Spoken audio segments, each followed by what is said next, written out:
You can measure the size of an elephant. You can clock the speed of a cheetah, but you can't quantify the heart of a kings, queens, and in-betweens. Welcome to Dr. Boxing Talk. Stream starts now. The champ is here! The champ is here! The champ is here! The champ is here! The champ is here! The champ is here! Yes, sir. Yes, sir. The champ is here! If I tell you I'm good, probably you will say I'm boasting. But if I tell you I'm no good, you know one line.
Wow, I was on mute the whole time.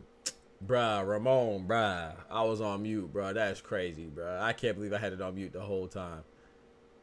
I had it on mute the whole time. You dumbass. Well, let's go ahead and say our prayers again. I just said our prayers. Let's do it again, man. That's crazy. Please join me and bow your heads. That's wild. Dear Heavenly Father, Lord, thank you for letting us see the brightness of another beautiful day, Lord, this wonderful Sunday, Lord, the beginning of this week. Please let us step into this week with our best foot forward, leaving behind all our stresses, all of our fears, all of our hurdles, Lord. That doesn't mean that we abandon our responsibilities or fall short of our tasks or abandon our goals, but it just means that we don't take the stress associated with it with us, because stressing about something and fearing and having fear about something doesn't solve anything, Lord. So we just continue to give us the strength and the courage to do our best, and if we get confused, if we get lost, we seek your consultation, Lord. And every question that we have, no matter how big or how small, if we ask you for your guidance, that you will willingly give it to us, Lord, and lead us on the right path. And no matter how low the valley, no matter how steep the climb, no matter how dark the cave that we're in, as long as we keep our spirit focused on you and keep a joyful spirit and a happy spirit and appreciative spirit, that you will always guide us to not only better days but awesome days and great days, and we will definitely be able to conquer all of our dreams, goals, and aspirations as long as we stay focused on you. And also too, Lord, today a friend of mine is getting married by the name of Ed and Aaron. Please bless their union now and forever. Bless them as individuals, bless them as a couple, and bless their families too, Lord. In Jesus' name, now and forever. Amen. Wow, man, that's crazy, Ramon. That's okay. We said 2 prayers. That's okay. I appreciate you letting me know, man. Shout out to my boy Ramon in the building.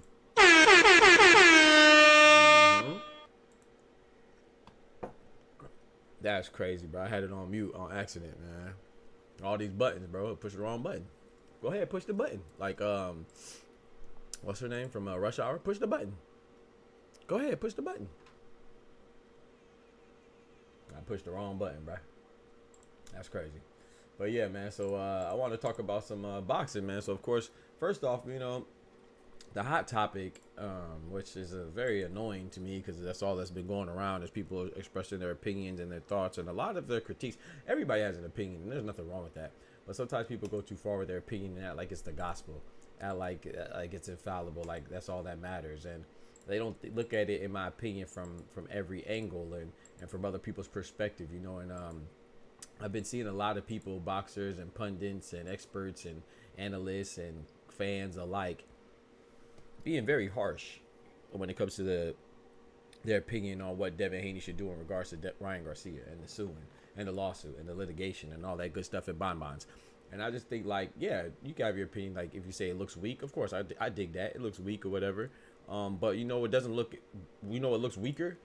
Cheating, you know, that looks weaker. So I think people need to remember that no matter what Devin Haney does, it's all a reaction.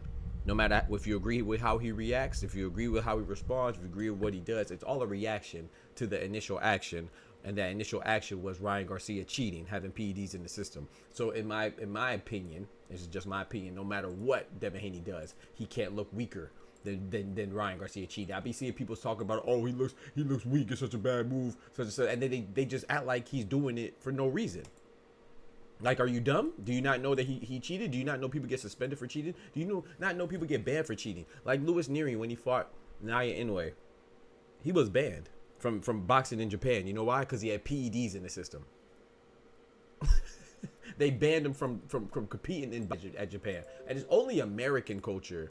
It's only, like, I'm not gonna say only American, but it's mostly Americans. I'm not talking about white Americans, black Americans, Latino Americans. I'm talking about Americans, period. All Americans that have such that feel like they're so entitled to bestow such a harsh judgment, which I don't understand. It's like, it's okay to just say that, hey, I wouldn't do that. That's okay, and leave it at that. Just because you would do something doesn't make it right, and just because you wouldn't do something doesn't make it wrong. You know, at the end of the day, whether you agree with it or not, the young man Devin Haney was cheated. That's it. And this is how he chooses to respond. And guess what? He's consulted some lawyers, and they seem to have advised him to respond in such a manner. So that's why he's suing. If he loses the lawsuit, then that's on him. People acting like he's spending their money with the litigation. It has nothing to do with you. So if it has nothing to do with you, why do you have such a harsh and critical opinion on it? You know what I'm saying? Like, it's different to just say, hey man, I wouldn't do it. I think it's weak, whatever, boom. But they say, oh yeah, he's weak, man. He ain't from the streets, and I don't get why he's doing it. What you mean you don't get why he's doing it? He got cheated. That's why he's doing it. Because the man is suspended right now. That's why it was called a no contest. So a lot of people are saying it coming from the angle that Devin Haney is doing it for no reason or because he lost, which is very crazy to me. And I will say too, there's a guy named who's my one of my personal favorite trainers, and Robert Garcia, and I think he's one of the best trainers. You know him, Bo Mack, and some others. I'm not gonna go through all the great trainers. Rest in peace, the great Nazim Richardson, but I think he's a phenomenal trainer. However, I just want to point out the hypocrisy of something he said. You know, back before Ryan Garcia was caught cheating, right? He was interviewed by that cornball ES, whatever his name. I don't even know his name. That dude is trash anyway. You know, he was interviewed by that guy. He's very annoying. But he does get some good content. I ain't gonna lie, because he be speaking with a lot of some dope people in boxing. But anyway, they asked him. They said, oh yeah, man, you know, Ryan Garcia came in heavy. And Robert Garcia was very adamant and said, oh, that would have happened to my fighter, Muratalla. He said that would have happened. That could have been a Robert Garcia fighter. Because if a guy comes in heavy, I'm not gonna have the fight. But then he'll say that, and then on the flip side, he'll say, "Oh, Robert Garcia, Devin Haney should just move on from for the PEDs, and he shouldn't sue. He should just get over it." So what looks weaker, chat? What's worse? Is missing weight worse than PEDs? Because he just said that he wouldn't have his fighter fight if the guy missed weight. So which one looks worse, chat? You pull it out of a fight because your opponent missed weight? Or you suing somebody because they cheated with PEDs after still having the fight after the guy even missed weight. So not only did Devin Haney fight the guy that missed weight, that didn't matter. He still fought him. But then the guy had PEDs, so you want him to disregard the PEDs too? It's just the hypocrisy is crazy. And then I see the one dude, Hake Lundy, who I think is a decent fighter, but he has like 14 losses. He's saying that Devin Haney is a bitch. I don't want to hear nothing from you. You have 14 losses, so maybe you should have been a bitch in your career, and then you would have had as good of a career as Devin Haney. You know what I'm talking about? I think your best win is big salute to DeMarcus Chop Corley. I think that's his best win. He done lost to everybody from Terrence Crawford to Thomas Delorme to the list goes on. It's funny how people have these strong opinions and they ain't do nothing. I could start fighting right now and I could have Hake Lundy's record. Facts. What the hell is you talking about, bro? You got 14 losses. Talk about someone's a B-word. What are you talking about, bro? Go win some. Matter of fact, let me pull it up, bro. Let me make sure I'm not exaggerating. Maybe he doesn't have 14 wins. I mean, maybe he doesn't have 14 losses. Oh, no, he does have 14 losses. My bad. So let's see. My bad. 1, 2, 3, 4, 5, 6. He has 6 losses in a row. He done lost to Terrence Crawford. He done lost to Thomas Delorme. He done lost to Mauricio Herrera. He done lost to Victor Postal. He done lost to Raymundo Beltran. Like, who's your best win, bro? You wish you had Devin Haney's career. You wish you had Devin Haney's career, bro. Like, what are we talking about? Canelo in the building. Illuminati in the building. I don't know. The Aces may get swept. They playing right now, man. I hope not, man. I hope they don't get. I just like more basketball, so I'm just hoping it goes as long as possible. That hate for Haney makes them ignore the facts. Yeah, Canelo, it's crazy. You see Bill Burr showboating against his next opponent, and will you do a live reaction? Yeah, man, I can't wait. Do I see him showboating? Yes. I hope he doesn't stop, but at the same time, he could get knocked out because of it. But I like it, man. The lawsuit is a business. Thank you. It's just a business move, Canelo. Haney would looks like a sucker, just going his way, or even giving Ryan Garcia a rematch with that. Exactly, you look like a sucker. They talk about, oh, you look like a sucker, or you like a bro. It's business, bro. This is not street. And why does it have to be street? Because Devin Haney's black, or because he's Black American, or because his dad's built. Like, what is the reason why he has to keep it street? Lawsuits happen in sports all the time. It happens in boxing all the time. It's crazy to me, bro. Like, what do you talk about? It's not gangster. Last time I checked, he was a boxer, not a gangster. It's crazy, bro. Last time I checked, he was a boxer, a professional boxer, not a professional gangster. So, and last time I checked, all the professional gangsters, if you watch Vlad TV, they're snitching too. Yeah. So I don't know where they're at.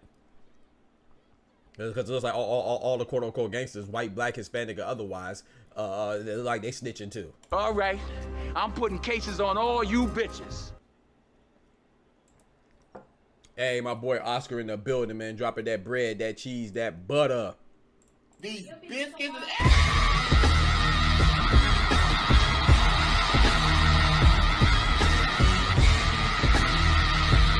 Yo, man, thank you so much, Oscar. I appreciate it, bro. Shout out to you, man. You can't stick around, but showing support. You always show support, man. I really appreciate that, man. Hopefully, I'll catch you in the next one, man. And God bless you and your little ones, man, and your wifey too, man. Bless your family, man.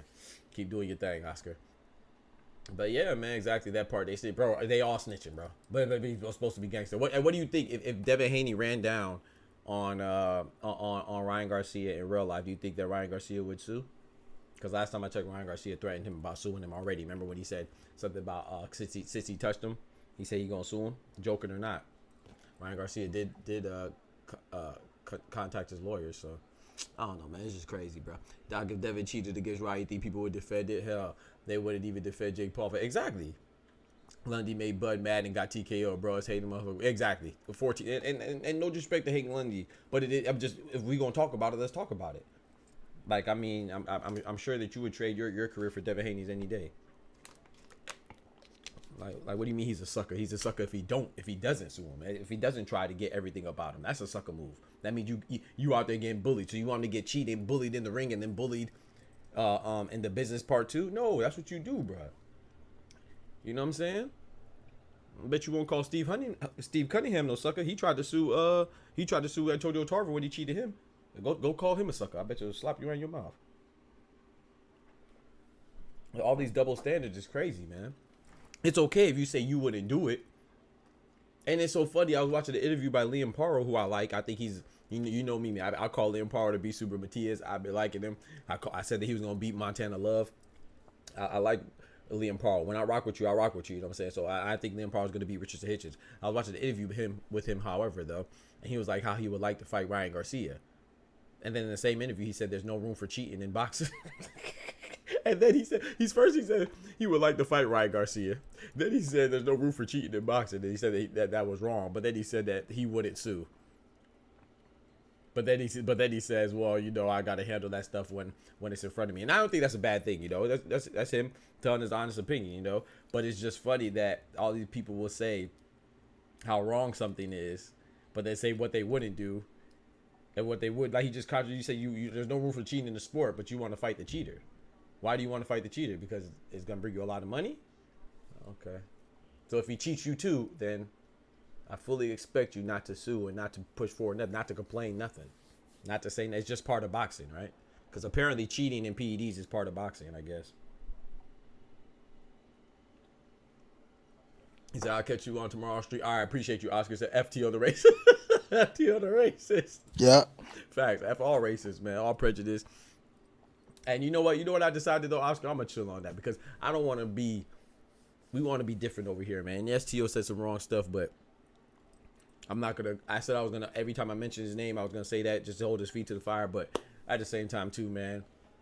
Then it seems like, you know, there's a saying by Mike Tyson. He said, "When someone does you wrong, that's okay. You know, you just get over it. You know, when someone takes because you're kind, that's not when they win." He said somebody doing you wrong, they don't win when they do you wrong. They're just hurting themselves, and they'll get what they deserve later on. But if you change who you are because of what they did, then that's when they win. So, you know, and I don't want to talk, even though it's negative stuff, I'm gonna always acknowledge it, you know, and I won't rock with them, but I'm not gonna keep bringing it up because then I'm a prisoner of what somebody else did, you know what I'm saying, in a certain light. So, but yeah, he's definitely a racist, and I definitely don't rock with him. But I take that back. I retract that statement where I always say, call Ryan Garcia a cheater. Well, I might still call him a cheater because it's fun, and I know it bothers people. But at the same time, I'm not going to keep staying on the Teofimo stuff. He's a sucker, he's a loser, he's a racist, and he's a incompetent, ignorant little bitch. But at the same time, then it's like I'm getting impacted by it. I just like boxing, man. Herman Matias is fighting in November. Yeah, he's fighting against. I made a video about it. He's fighting against Gabriel Golas, Venezuela in November. They haven't determined the location yet. I'm assuming it's in Puerto Rico, but they haven't finalized anything. But yeah, November. But thank you again, Oscar. Rest in peace, Roger Mayweather. Yep, that was my favorite boxing trainer. Yeah, there's a lot of great boxing trainers like Roger Mayweather. Rest in peace. Bo Max, a good one. Calvin Ford, Robert Garcia. And I still rock with Robert Garcia. I just thought, in my opinion, that was kind of wrong to approach it like that. Like, it's one thing to say you wouldn't do it, but to condemn what Devin Haney's doing, to me, is kind of disingenuous. It's like, hey, man, I wouldn't sue. Okay, bet, you wouldn't sue. But, oh, it's a sucker move, or I don't get how you could do it and you're wrong. Like, why would you do that? That's not boxing. You're right. It's not boxing. What's also not boxing is somebody having an illegal substance in their system during boxing. That's also not boxing. And because it's not boxing, that's why we taking it to the judicial system and filing litigation, because it's not boxing during boxing. So now I'm going to get my recompense for somebody not doing boxing while boxing. You see what I'm saying? So it's crazy that people could say, oh, there's no room for cheating in boxing. But then when somebody wants to go to the maximum, spend maximum energy and give maximum effort to punishing the person that wasn't doing boxing or doing something that doesn't belong in boxing, you're also saying that they shouldn't do that. And I don't think it's because they shouldn't do that. I don't think you really feel that way. I think you just don't like the person that's doing it. And for whatever reason, you think it's inconsequential. People get banned for less. Amir Khan had the same Austrian in his system. He got 2 years. Ryan Garcia only got 1. And Amir Khan lost. So it doesn't matter that you win. So a lot of people say, oh, he already got his O back. It's not about Devin Haney, bro. It's about the sport. I don't really understand like what people are lost in this thing. It's not about Devin Haney getting his win or his loss back. It's not that Devin Haney even asked for it back. They gave it to him back because that's part of the rules. If you cheated, that means you cheated the system and you were disqualified, meaning that win was turned into a no contest. So why are people acting like, oh, well, Devin Haney got his O back? What does that got to do with nothing? That's not part of the punishment. Part of the punishment for having PEDs in your system is not your opponent getting their O back. I mean, it's part of the resolution, but that's not part. That has nothing to do with how you're going to punish Ryan Garcia. Like I said, Amir Khan, he lost. He lost against Kell Brook, and he still got 2 years banned. So Ryan Garcia is not only getting punished because he won. He's getting punished because he had PEDs in the system, period.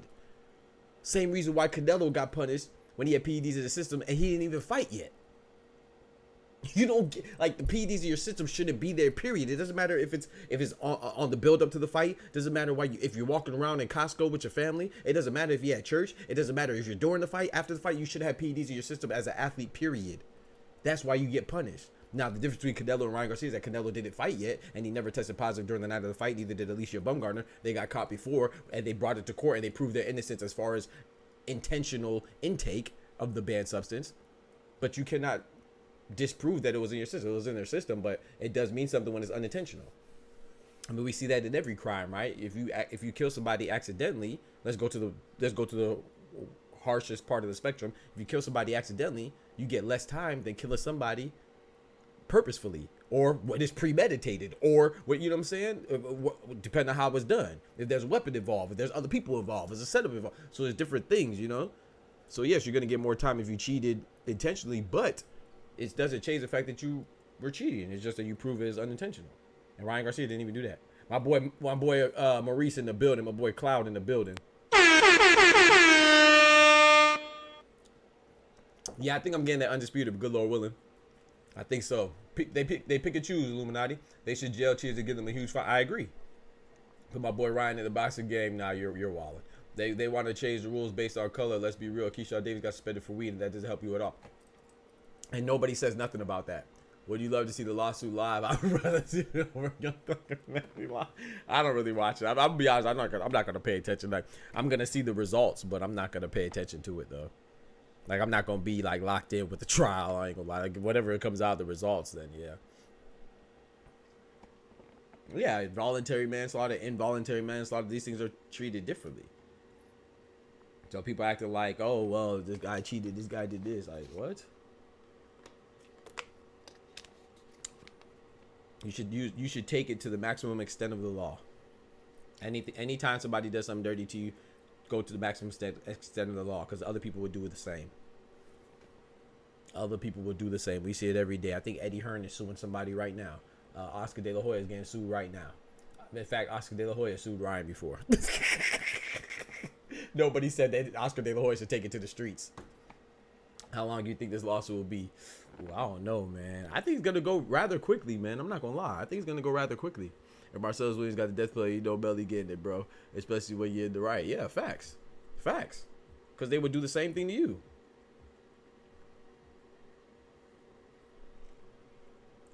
They would do the same thing to you. And people saying that, oh, this is not gangster. What the heck? I never watched Devin Haney the gangster. I'm sorry, I watched Devin Haney the boxer. I don't know what Devin Haney you're watching, but the same thing I don't watch Tank the gangster. I don't watch Ryan Garcia the gangster. I don't watch Anthony Joshua the gangster, or the banker, or the barber, or the teacher. Or I watch Anthony Joshua the boxer. So why do you expect Devin Haney? The fact that you expect Devin Haney to demonstrate any type of thug or gangster isms lets me know that you are definitely not a gangster. You're the last person that should ever pass a judgment on somebody being gangster or not gangster, because there's nothing about Devin Haney that gives off gangster energy to me ever in life. So if you see Devin Haney as a gangster, that means that you probably a pussy. I ain't gonna lie. I'm not disrespecting Devin Haney. I'm just saying there's nothing about Devin Haney besides his skin color that could scream gangster to me. I've never seen nothing about Devin Haney that screams gangster to me. So why do you expect him to act gangster now and take it outside, take it to the streets, besides his skin complexion? And why don't you want Eddie Hearn to keep it gangster with his lawsuits, or Frank Warren to keep it gangster with his lawsuits, or Chris Algieri to keep it gangster when Conor Benn cheated him? I've never seen anybody say, oh, Chris Algieri needs to go run down on Conor Benn. I've never heard that, bro. I've never heard that, bro. Never heard that. I mean, let's keep the same energy, bro. We should have Kell Brooks should go run down on Amir Khan because he cheated him, right? Triple G should go run down on Canelo because he caught, he had the clenbuterol on the system, right? And what's the girl that Alicia Bumgarner? She should go run down on Alicia Bumgarner because Alicia Bumgarner had PEDs in her system. So everybody, that opponent who had PEDs in their system, we should tell the person to go run down on them, go pull up.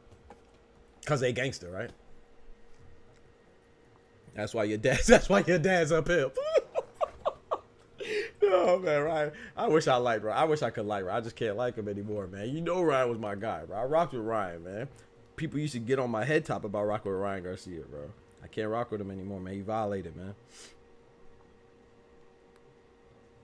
He violated, man.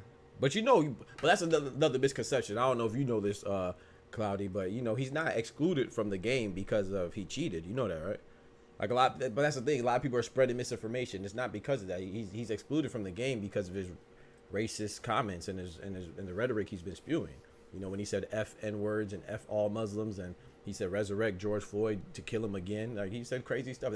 So his exclusion of the game has nothing to do with the PEDs. But you let these idiots tell you who can't read and they're incompetent and illiterate and ignorant. They will tell you that he's not in the game because of PEDs.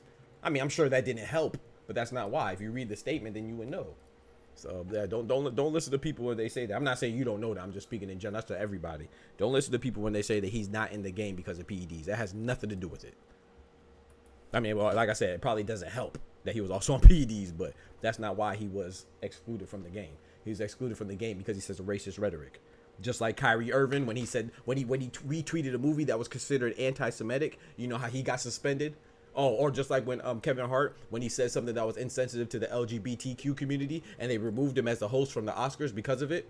You know that? So they do punish people for actually being insensitive towards certain ethnic communities or certain religious communities or certain orientation communities or certain being insensitive towards certain genders. Yeah, that is punishable by cancellation in certain things. So that's not new either. But people will somehow blame it on Devin Haney because they don't care about the people that are being targeted. In this case, the black community was being targeted by Ryan Garcia. They don't care. So just say you don't care. But don't make it seem like this is unprecedented. People get punished for insensitive, prejudiced, racist comments towards certain communities. This happens a lot. So it's just a lot of misinformation from a lot of uneducated, ignorant people, bro. The motherfuckers say boxing is about race. Yeah, right. Talk that talk. Yeah, bro. Maurice is some light-skinned gangsters. I should be canceled, to be real. If Garcia did the mess up like that, he could be on a turkey card. Yeah. He will be, bro. But that's the thing, Canelo. It's not over for Ryan Garcia.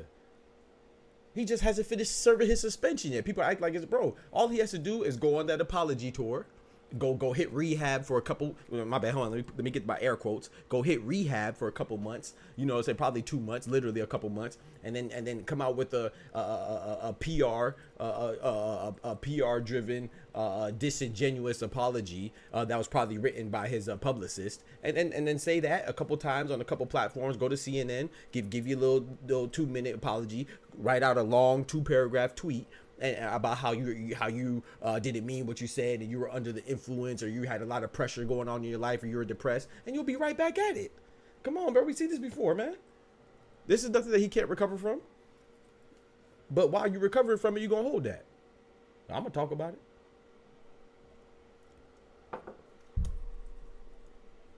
If Ryan said anything about women or LGBTQ, he would have been canceled. We've seen people canceled for less. We've seen people cancel for less. He said something about colorful people, especially during the Olympics. This man said colorful people, bro. I'm done. But yeah, that's all I want to say, man. I just think there's a lot of hypocrisy going on in regards to the lawsuit of Devin Haney. Like I said, it's one thing if you say, hey, man, I won the suit. I think it looks weak. Okay, cool. But to come down so hard, people are so hypercritical about Devin Haney's decision, bro. He got wronged. He could do whatever he wants. Whatever he feels to the maximum extent of the law, he could do it. If he loses a lawsuit, he loses a lawsuit. It's his money. Why are you pocket watching? You know what I'm saying? Get out the other man's pockets. Don't speak on how they pay you, because pocket watching us men shouldn't do, and that's just by nature. But thank you. You over there watching the man's pocket, say, oh, how much money is he going to lose if he doesn't win the lawsuit, or how much money is going to cost him, how much energy is going to take to go through with this litigation. Bro, pocket watching is something that men shouldn't do, and that's by nature. So if you a man and you worry about somebody else's pockets, already you a bitch, because that goes against the nature of a man. Stop pocket watching. Let that man do whatever he wants with his time and his money and his energy.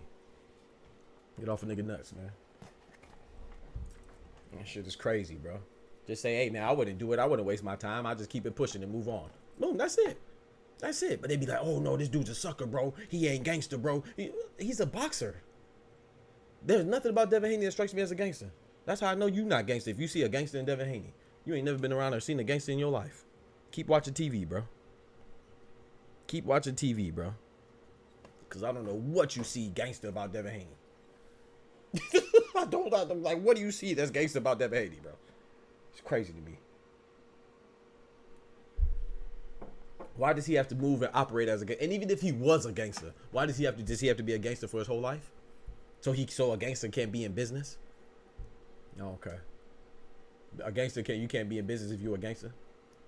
You got to be a gangster in every facet of your life. You got to be gang banging in church. What about in the hospital for the delivery of your child? You got to be a gangster then too. I guess you got to be a gangster in all aspects of your life. So.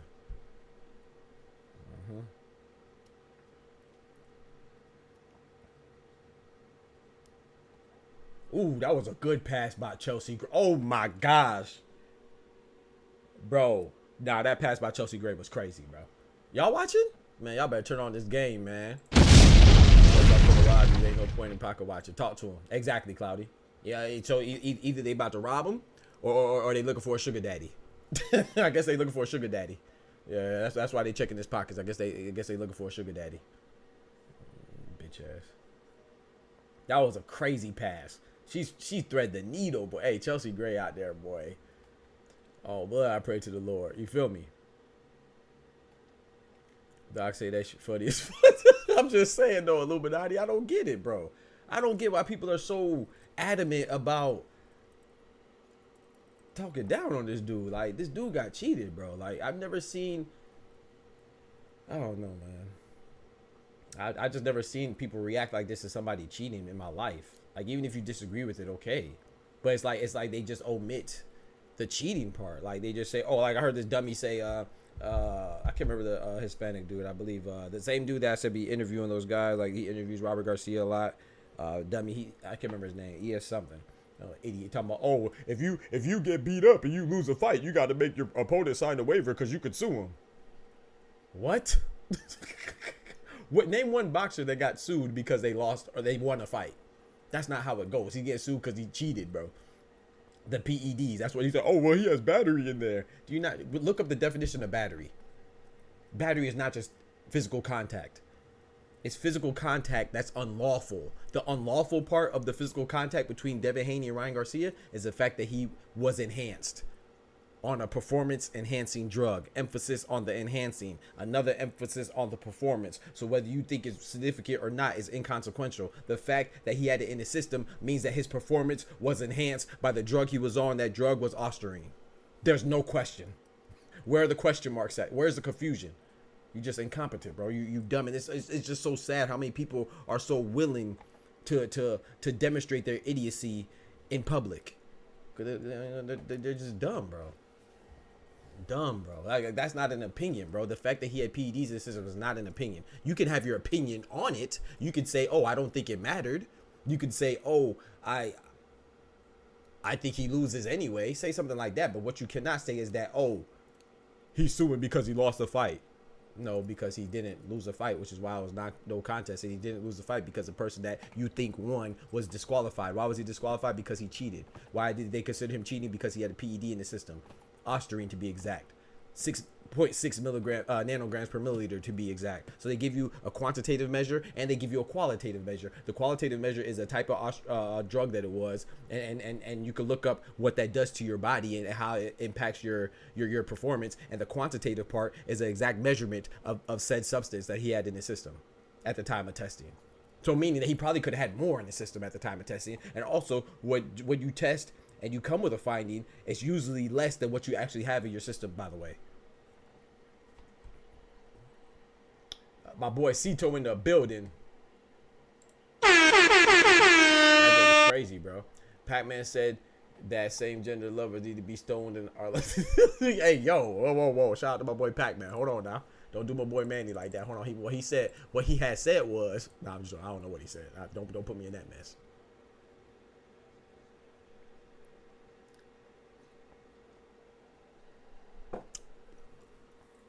He said, what did Mr. and Mrs. Hamburger name their daughter? Get out. My boy Cito in the building. Get out, bro. Hey, yo, what the heck did I just do? Get out, bro.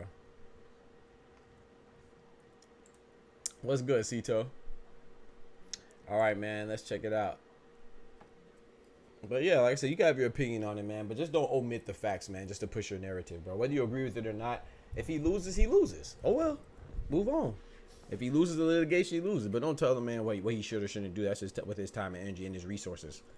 So, like, he didn't just go to court, right? His lawyers advised him to do so. M. Kramer said they must be on payroll. I wish I was on the payroll. Well, I don't know if you're talking about me or somebody else. I'm not sure. Yeah, some people may be on payroll, or shoot, I wish I was on the payroll.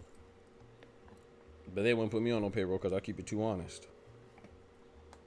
And keep it too honest. And if you know if I was on somebody's payroll, then you know they break it up bank to put me on the payroll. I'm talking big money. We gonna sell out. We gonna sell out for the right price. You feel me? Not just playing. Nothing but just chilling, watching the Bears game in Chicago. Got far away from my beloved. Ah, man. Okay. My boy say he far from New Mexico. Talk about that. Okay, I'm Kramer. What's good, I'm Kramer? Okay. Yeah, they must be. You're right. Yeah. I mean, that's a good point, Kramer. You're right. Unfortunately, you know, people will sell their soul for less. You know, money will. It's in the Bible, man. People will do crazy things for a crumb of bread, bro. Just be honest. Like I said, and this is M. Kramer, man. This is something.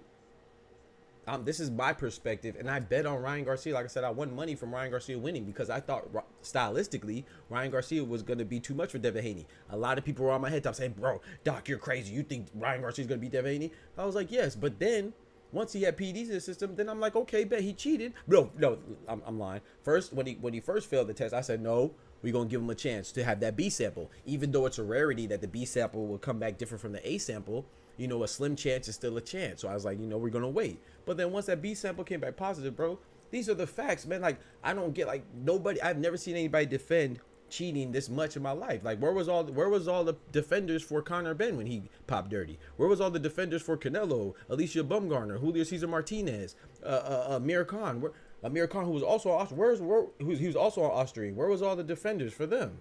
So that lets you know if you didn't see people defending a cheater with so much, I don't know, with so much, what's the word I'm looking for?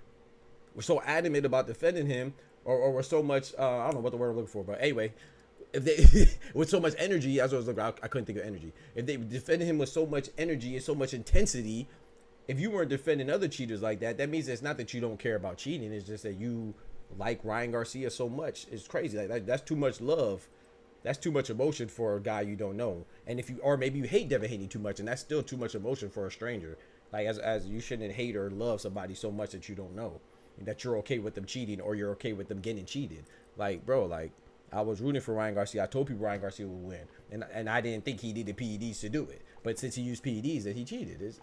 Veracity is a good one too, Ramon. Thank you. Veracity works too. Yes, sir. Veracity too. Yes, sir.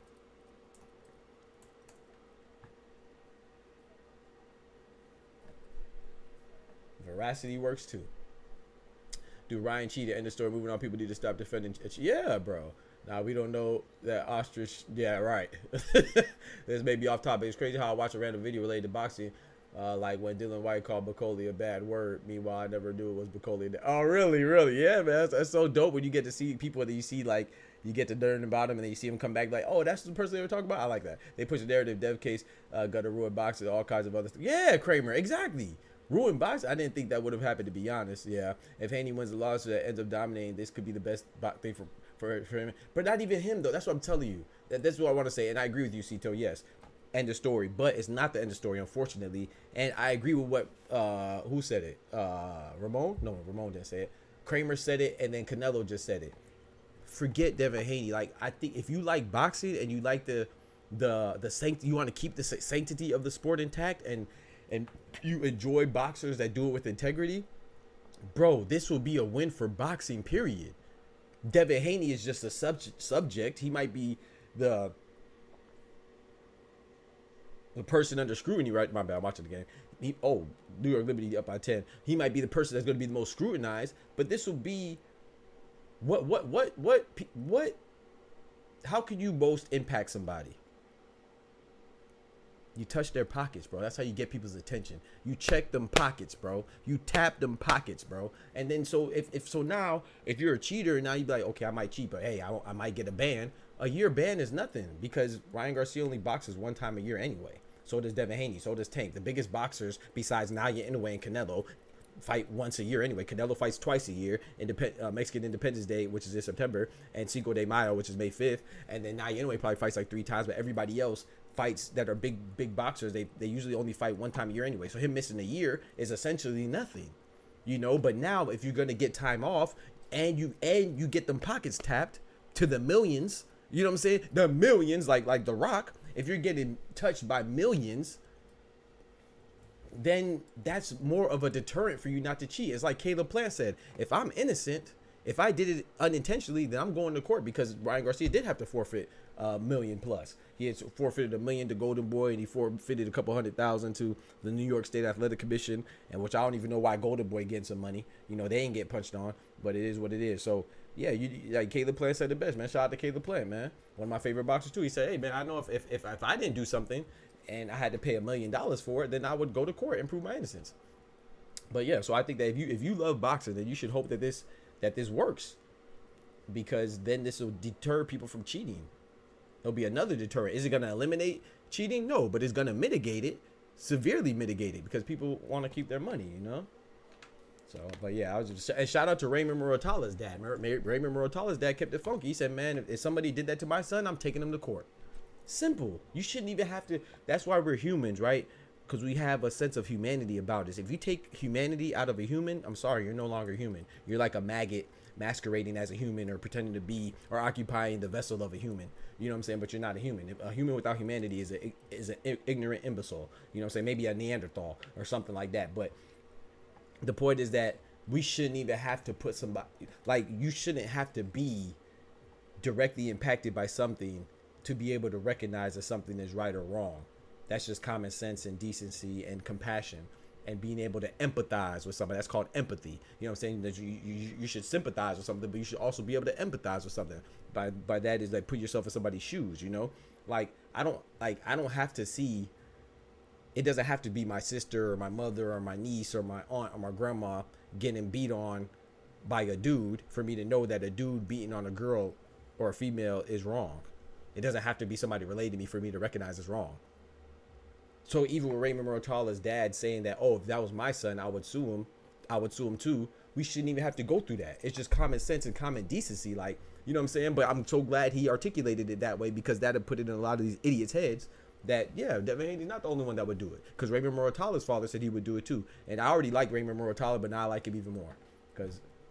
Because he was right in Robert Garcia's presence when he said that too. Robert Garcia disagrees, which is cool. I still think Robert Garcia is one of the best trainers. But I just thought it was dope that he stood 10 toes down and didn't change, even though everybody in the gym that was being interviewed was saying how bad Ryan Garcia looked. I mean how bad Devin Haney looked by suing him. Even Raymond Murtala was like, he shook his head. He didn't really comment, but he just shook his head like in disapproval. And his dad came in and said, hold on, man. If someone cheated my son, I would try to get every penty about you. That's how you're supposed to do. Yes, sir. Legacy in the building. So shout out to Raymond Murtala's dad, man. Shout out to my boy Legacy. Sympathy and empathy are humanitarian qualities. Talk to him. Drop bombs on him. Sympathy and empathy are humanitarian qualities. Yeah. Facts. But people can't relate until it's done. But you know what's funny? I wanted to say this too, but I don't want to wish this on anybody. But like, for all the people saying how bad it is, something's gonna happen to them, right? And I want them to keep the same energy when it happens to them.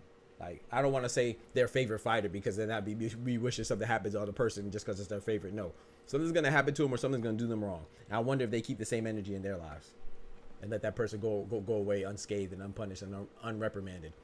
You saw that Bud said to Tio to get the fight, yeah, about him fighting Israel Madrimov. I don't like that. Where can I find the Murtala interview? I got you, bro. If you join the Discord, bro. It's in my Discord. I would give it to you, Kramer, but I gotta encourage y'all to join the Discord, man. You know what I'm saying? And shout out to Oscar, man. Compliments of Oscar, my boy Oscar in the channel. My boy Oscar Perez. Join the Discord, bro. It's in the Discord. Let's say Tio accepts Bud challenge. Do you see a way Tio wins against? Absolutely not, bro.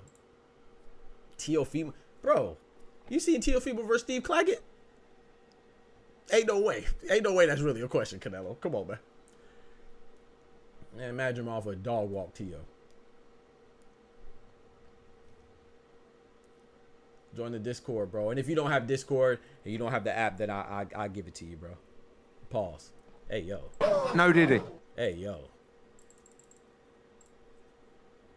But, yeah, the reason why I say I don't like it is because, I mean, not that it doesn't make sense, but, I mean, either fight him or don't fight him, bro. Like, and I like Bud. I think Bud dog walks Tio, of course. But, I mean, it's either fight him or don't fight him. Because as much as I disagree with people, styles make fights. That's true. But what about, okay, so please, Canelo, tell me, what about Teofimo's style do you think gives Madrimov a problem? I mean, tell me, yeah, styles do make fight. I agree 1,000%, but explain to me, like, I don't see it, so tell me. Remember, Teofimo is not at 147. He's definitely not at 154. He's at 140.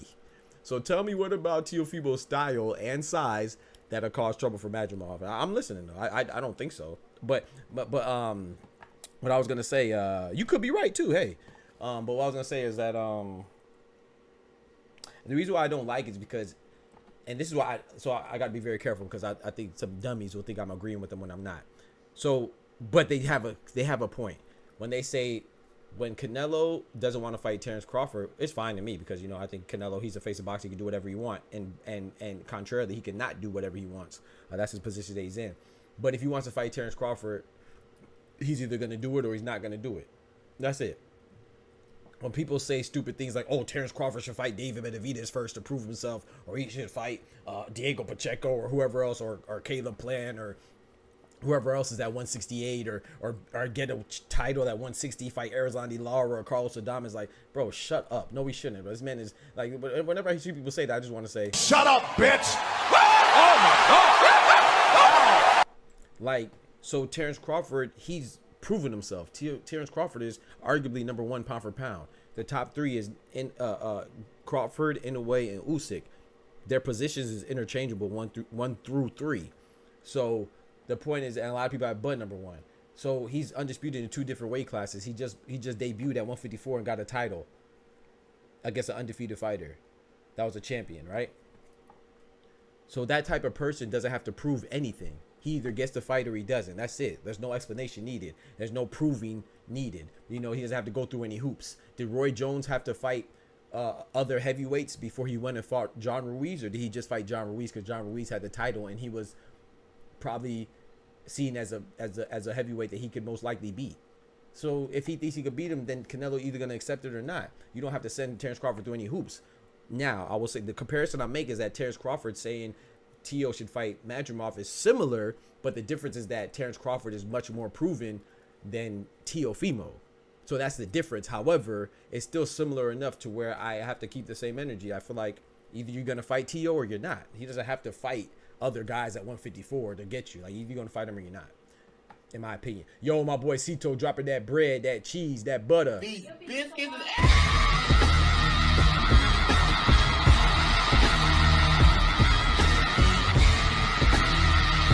He said, "Where do beef burgers go dancing? The meat." That's a good one. Okay, that's a good one. But that's a good one. I ain't gonna lie, that's a good one.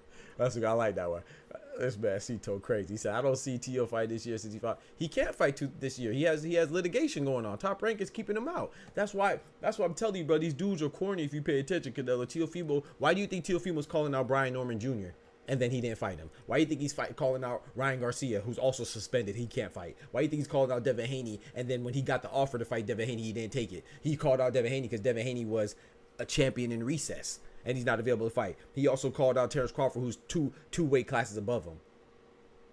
You see what I'm saying? Why isn't he calling out Liam Paro, who called him out, who's at 140 is another champion? Why isn't he calling out Rayo Valenzuela, who's another champion at 140 to unify, who called him out? He's calling out people that, number one, is very unlikely that he'll fight him. Number two, he can't even fight this year. Why do you think all of a sudden he's talking about Tank?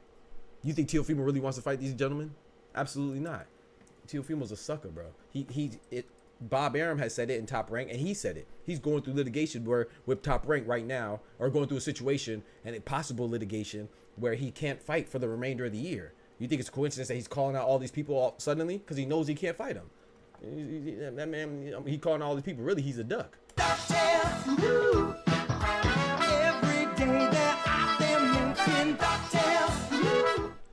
He's came out himself and said that he can't fight until the beginning of next year. He said that.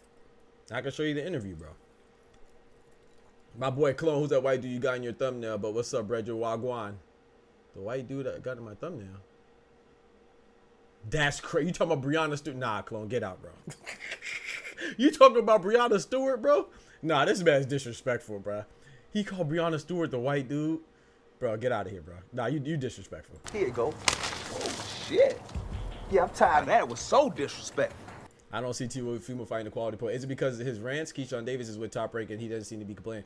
Oh, no. It's why they have him out? No. Okay, so you didn't know. Okay, I don't mind explaining, bro. I didn't know you didn't know. So Teofimo, remember that card on September 27th that was headlined by Michaela Mayer and Sandy Ryan? Oh, Teofimo was supposed to be the original headline. That's why, no disrespect to our ladies, you know what I'm saying? One time for the ladies, they always do their thing. One time for the ladies, but the reason why Sandy Ryan versus Michaela Mayer was a headline in the Big Apple. Oh, by the way, that's where Teofimo's from. He's from New York, right? Okay. The reason why he was supposed to, they headline was because originally that was a Teofimo date. Teofimo refused to fight because he said it was on a Friday. He don't want to fight on a Friday in New York. That's what he said. The guy that wants to fight everybody and he's a takeover and fight anytime because he makes, you know what I'm saying, he's a big draw, right? He didn't want to fight on a Friday. So this is Top Rank's response. You know, Bob Arum ain't playing that. Bob Arum said, "Okay, bet you don't want to fight. All right, bet you gonna really not fight. You don't want to fight. Okay, you gonna really not fight. You gonna really make you not fight." I love Stewie Future Hall of Fame. Facts. Yo, Aaron, man, what up, Bishop? So you don't want to fight? Okay, bet you gonna really not fight. You gonna not fight until next year. Bob Arrow said, I'm not playing. He doesn't want to get laughed at on Twitter. I don't know, bro. I don't know. He's a self-proclaimed takeover. He need to take over his contract. So did I miss a discussion of the fights? I missed the fight Saturday. Now let's get it right now. I'm glad, Clone. Appreciate you saying that. So this weekend, Saturday we had English showdown in the featherweight division. You know what I'm saying? Headlined by Nick Ball versus Ronnie Rios. So it's a good fight. It exceeded my expectations because I thought it was going to go the distance. And it didn't. Nick Ball stopped him. I had Nick Ball winning, but I thought Nick Ball was going to be a unanimous decision. I can remember Tio Rant when he won against Ortiz. Yep, against Jermaine Ortiz. Yeah. So it was a good fight, man. It was good fights. It was a good fight. The undercard was terrible, but they had one good fight on the undercard. Was it Herrera versus? It was all right fights, I'll say. But Herrera versus Flores, I believe his name was. That was a stoppage. That was a good fight. But Nick Ball, he basically beat the heck out of Ronnie Rios, who's a good contender. I thought it was a very good win for Nick Ball because, the Ray Ford fight, that win was controversial. A lot of people had Ray Ford winning. His fight against Ray Vargas was a draw. Some people thought he won. Some people thought Ray Vargas won. So, but this win now, he actually won. It's his first title defense as a champion. So I thought it was a very good win. Nick Ball, I think he should go to the body more. I'm not really big on Nick Ball, though. I think he's a very tenacious fighter. He's a very he fights with intensity, but he doesn't really pick his shots well. Like I said, he's 5'2", and he abandons the body. I don't understand that. How you such a small fighter and you don't put in no body work? I don't get that. I think if you would have put in some body work, invested in that basement against Ray Vargas, who's 5'11", tall and lanky and rangy, I think he would have made that fight so much easier for him. I think he'll improve his game if he just do more body shots and he just throws haymakers. Like he fights like a bar fighter, like an athletic bar. He fights like an athletic bar fighter, like club fighter or something like that. You know what I'm saying? A guy with endurance, But he's very tenacious, very intense. So I think he's a decent fighter, but I don't know who he beats at featherweight as far as the other champions when it comes to unifying. I think he could potentially beat Ray Vargas. Obviously, they had a draw, so I wouldn't be shocked if he beats him. But as far as Angelo Leo, I think Angelo Leo beats him. I think it'll be a good fight, though. I think Angelo Leo beats him. I definitely believe Rafael Espinosa beats him. His mandatory is Stephen Fulton. That's a good fight. I could see that going either way. I could see either Stephen Fulton outboxing him fairly easily or Nick Ball roughing him up and putting him down. So he definitely has an entertaining style. But I just don't know how much I could believe in him. And, of course, anytime somebody wins a fight at 126 to 112, they're going to ask him about Naoya Inoue. So, freaked out. I'll say 130 to 112 because that's the only fighter that people know. So they asked him, instead of asking him about Rafael Espinosa to unify, instead of asking him about Ray Vargas to unify, instead of asking him about Angelo Leo to unify, they asked him about Naoya Inoue, who's not even in his division. But you know how that goes. So, but to be fair, if we're going to entertain that, I think that's a pretty decent fight. Like I said, the question mark is what? Is that if I don't know, I think a lot of people are assuming that Naoya Inoue's power will translate to 126. I'm not sure. I think it will, but I can't say that definitively. And if his power does translate, then I think he beats Nick Ball fairly easily. But if his power doesn't translate, then that could be a very troublesome matchup, right? And Nick Ball, we see Neary drop Inoue for the first time in the first round, his last fight.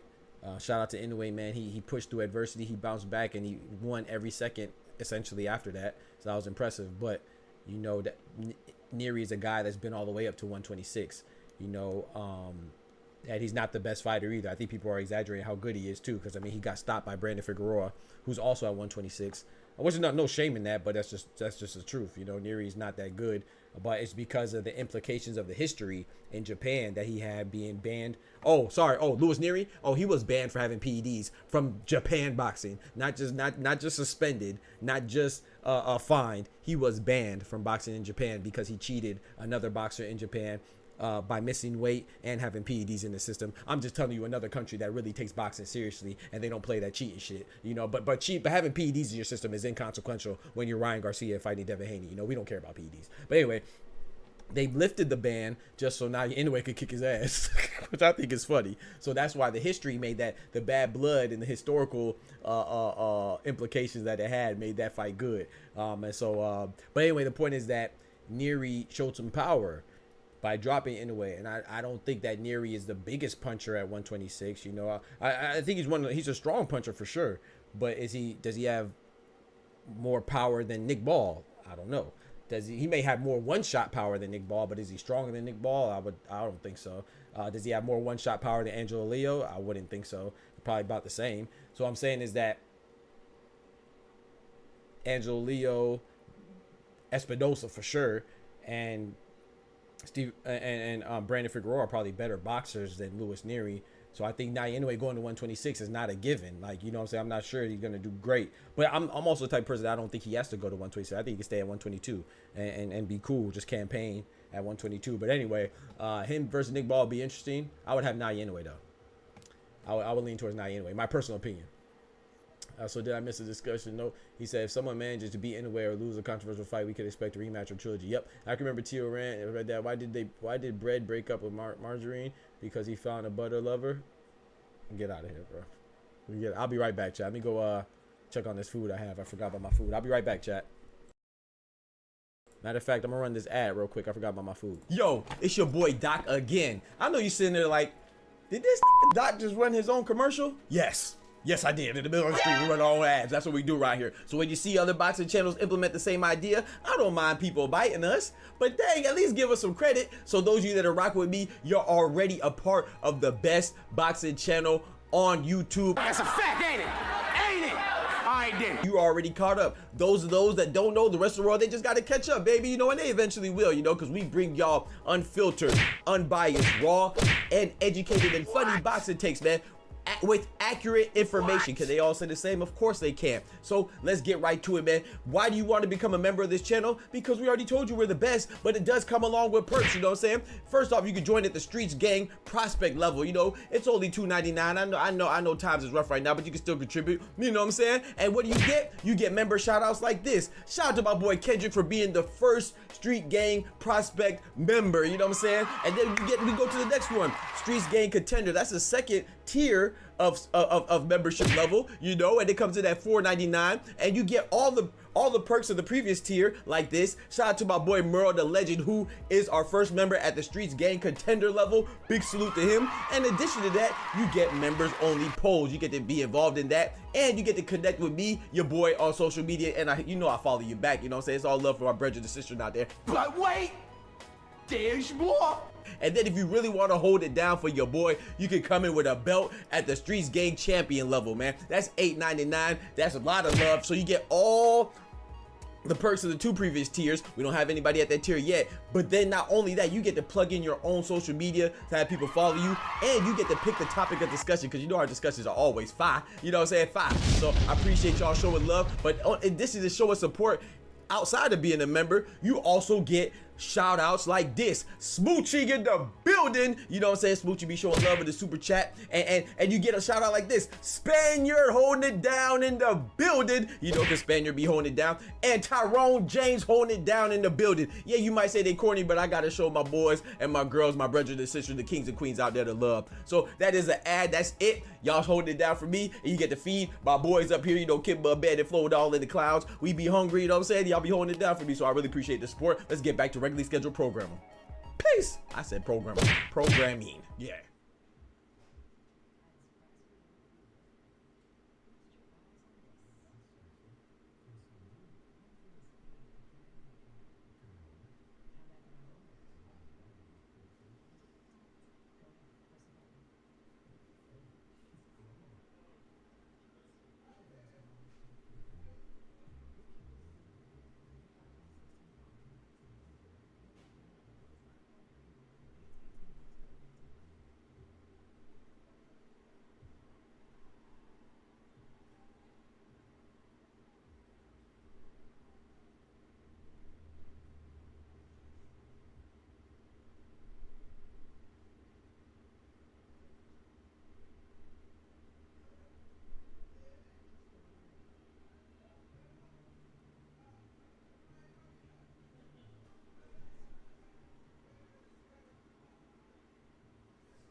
My bad, y'all. I'm back. Sorry about that. He said, any plans for your channel? I can vaguely recall that you do full-time, YouTube full-time, but gave your engineering career for, yep. What is your idealistic dream of the channel? Man, I want to be the biggest boxing channel on YouTube, man. I ain't gonna lie, bro. I want to be the biggest boxing channel ever. You know what I'm talking about? Every video get 1 million+ views, you know what I'm saying? Get people interested in boxing from a fun standpoint. Got a long road ahead of us, but good Lord willing, we could accomplish that, because I believe you have anything you do with good intentions, man, you should be all right. You know what I'm saying? Because achieve your dreams may not be realistic, but you're supposed to be unrealistically optimistic when you chase your dreams. You know what I'm saying? Shout out to Will Smith. So that's why I try to be and put in the work. But yeah, I want to be able to be a channel that people could come and discuss boxing, learn boxing, be interested in boxing, and we talk about boxing topics. You know what I'm saying? Less drama, more boxing, man. You know, like a lot of these channels, no offense to anybody, but a lot of these channels aren't boxing channels. They're a boxer groupie channel. Like they're a boxer fan page or a fan page of a particular boxer. Where like y'all know I like Tank, y'all know I like Cinnamon, but I don't think that you'll be able to tell that unless I tell you. And that's good, because if you could tell who my favorite is, that's probably a bad thing. That probably means that I'm think that everything they do is perfect and everything other people do are imperfect. You know, so yeah, but those are my 2 favorite boxers. I still like, you know, I just try to be fair, and I also want to be able to interview boxers and trainers and prominent figures in the sport, whether it's commentators, whether it's trainers, whether it's boxers, whatever, execs, whatever. All right, let me focus on each. Think about Louis versus Max, opposing sides during the World Cup. But yeah, that's my aspirations for the channel, man. At the same time, too, I ain't selling nothing to accomplish those. Oh.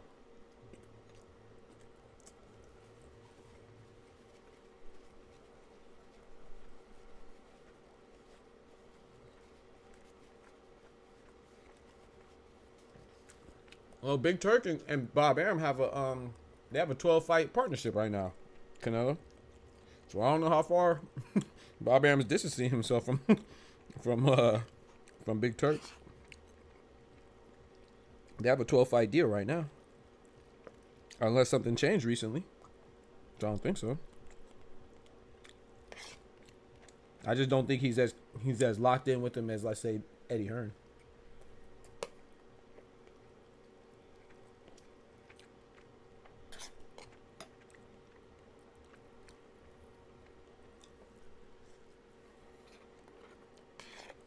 I don't know if this is true, but to me it seems like Eddie Hearn was like the first one to work with him.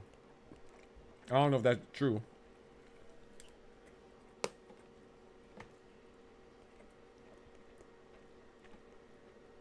But it seems like Eddie Hearn was the first one to fully embrace Big Turk. As far as the promoters go.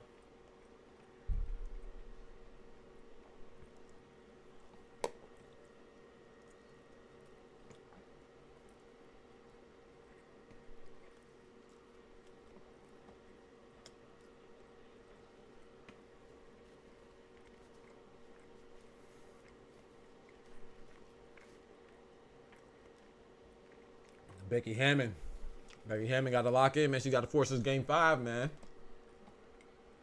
Becky Hammond got to force this game 5 with. They down by 3 right now, 38-41. Beginning of the second half.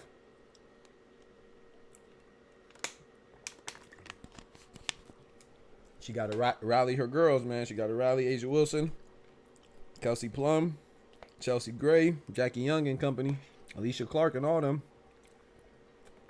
They got to rally behind her, man, because the New York Liberty ain't coming to play. Breonna Stewart ain't playing. Jonquel Jones ain't playing. Sabrina Ionescu ain't playing. I'm telling you, clone.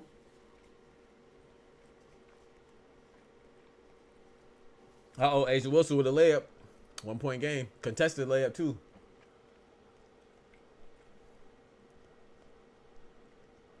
Oh, you just saw it, Kramer? You joined the Discord? How'd you find it that fast? Oh, you ain't joined the Discord. And how'd you find my bad? I forgot to show you where it was in the Discord, bro. I'm glad you found it. What do you think about Muratala's dad? What do you think about what he said, bro? You think he has a good point or no?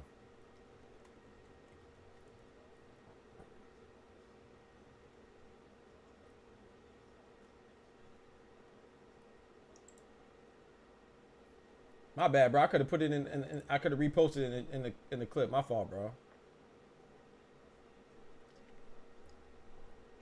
I apologize, bro. I didn't know that you. I forgot actually that you joined.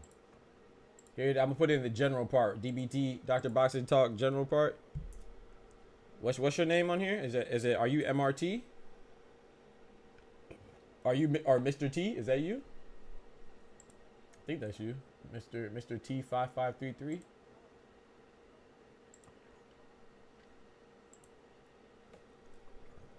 I'm not sure if that's you, but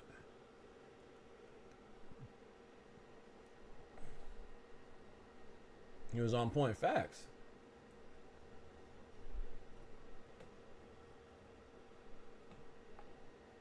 Facts, bro. On point, bro. Eminem concert was a bit too long. Talk about at the Crawford versus Madrimov event. I agree, but at the same time, we got to realize too, and this is my opinion on this now. We are boxing purists, Canelo. So we watching boxing to actually watch boxing. But some people that are going, they're going for the social aspect. It's like any other sport, right? The majority of people that are in the building, they're casual fans, right?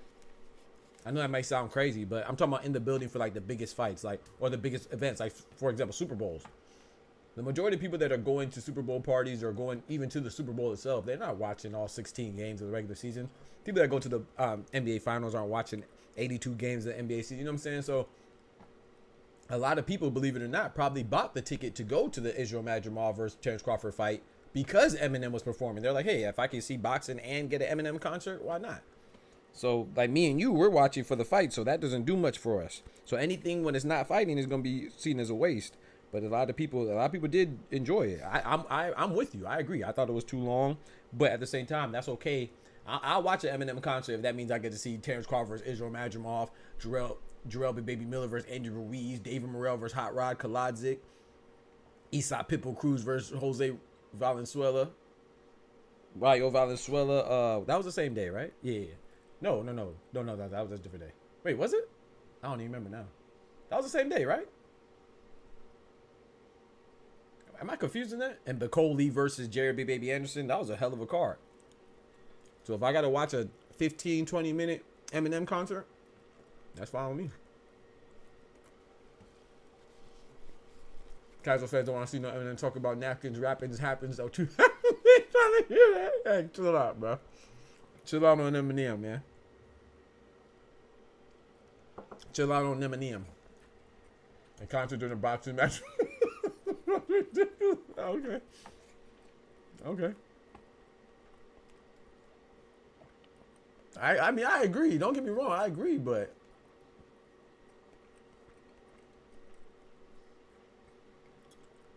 I think it's more for the casuals.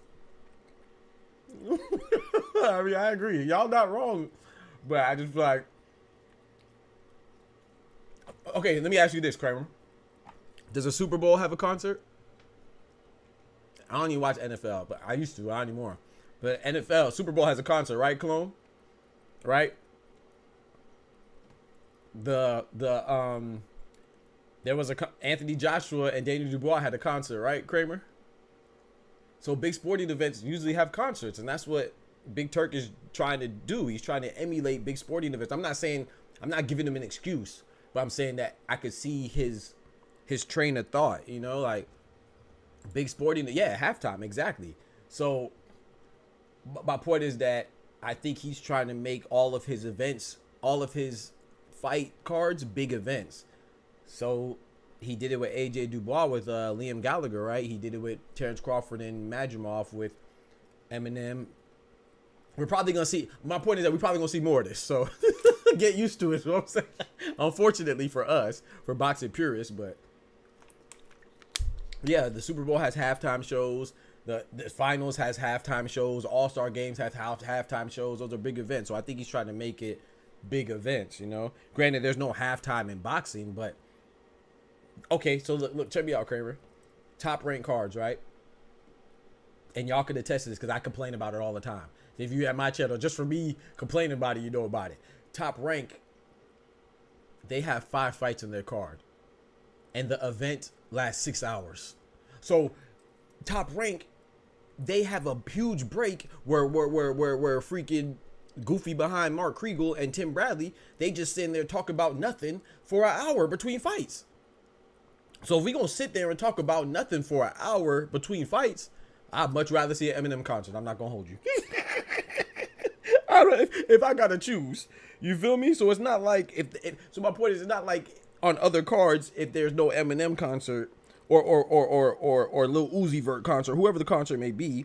It's not like we're getting back-to-back fights.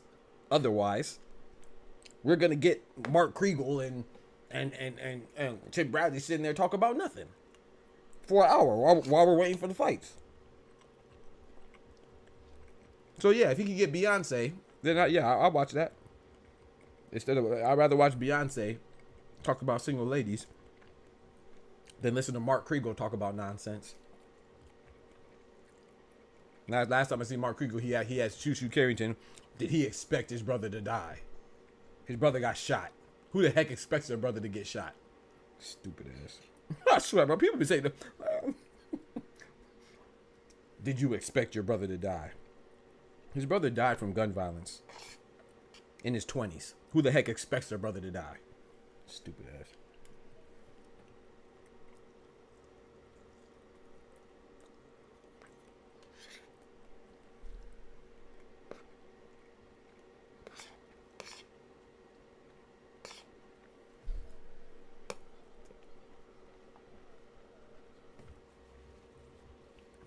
Yeah, if you're in Europe, you be sleepy.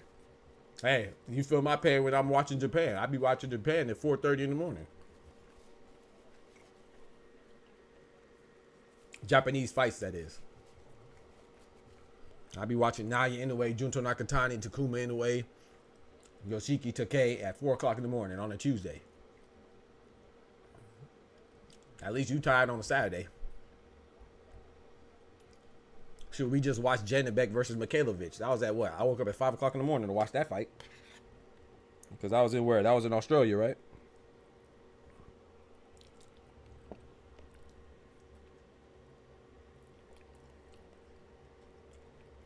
We might see Kendrick or Drake December. I'm asleep.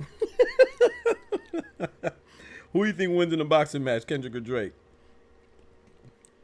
I'll tell you, I don't know who wins, but I'll tell you Kendrick better win. If Kendrick lose, that'd be crazy.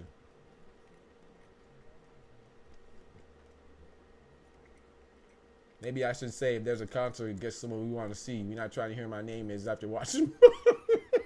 I'm not saying. Yeah, I agree with you there. I'm not the biggest Eminem fan, but Eminem's is an iconic figure in hip hop, man.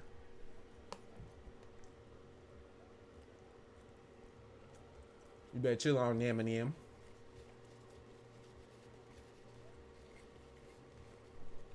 The WNBA as a whole owe me money is crazy.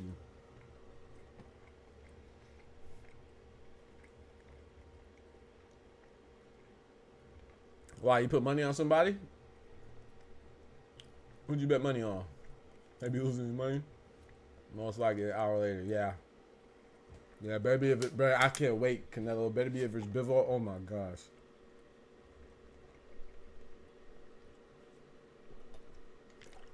In my opinion, that's the best fight in boxing. Better be versus Bivol, probably the best fight in boxing since Errol Spence and Terrence Crawford.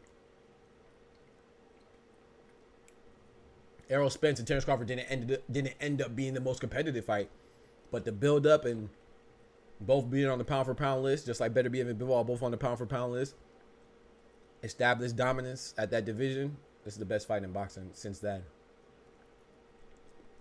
As much as I like Usyk and Tyson Fury, that's a big fight too, and it was the first to establish the first undisputed heavyweight in 25 years, a quarter century. That's a beast of a fight too. But Better be even Bivol, man. Hey, it ain't gonna get too much better than this, bro. Hey, they playing, boy.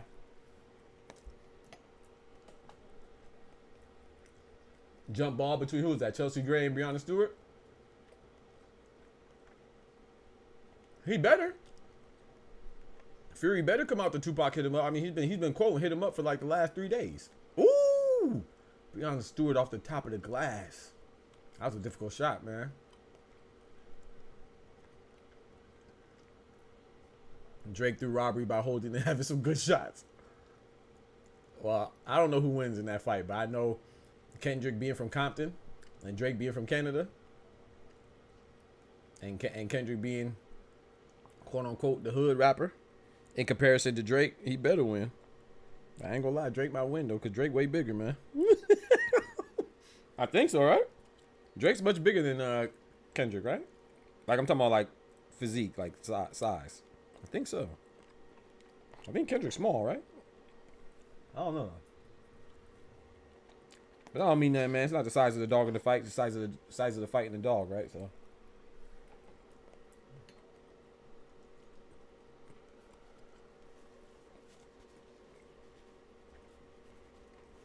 Different weight class?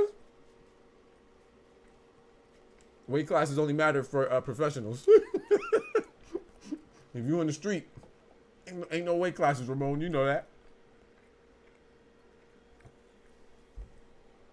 Jake and Kendrick got to fight, bro. I like music when fights happening. Hey, I'm not mad at that. Yeah, exactly. That's what I'm saying. Some people who are more casual fans, you know, not even just casual fans. Some people like, you know, like seeing the halftime show. Clone Max, Gunner wasn't on. I'm asleep. Snitching? Gunner out there snitching? All right, I'm putting cases on all you bitches. Man, Kendrick and Drake better not fight, man. I was just joking, man. They better not fight.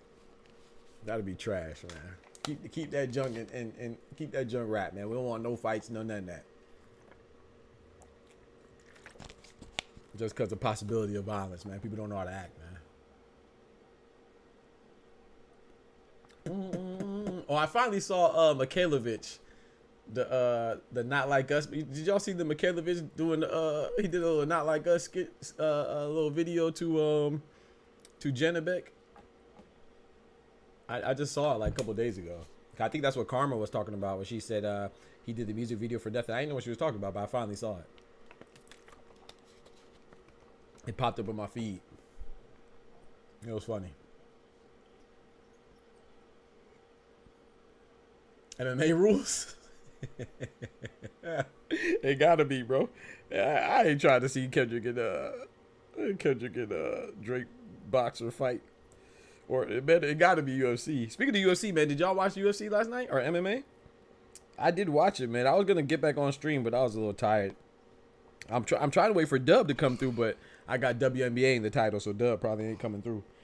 But I did see the guy from Dub's area, the guy from Arizona, go against Jose Aldo, the UFC legend. I saw him win, and I saw that guy named Wonder Boy. I saw him lose to the other guy, Joaquin something. I don't remember something Buckley. I saw that, and I saw the two ladies. One was American and one's Brazilian. I don't remember their names. Christina something. Or Christina or Kayla. Maybe it was Kayla. Kayla something. But I didn't catch the main event. I turned it off.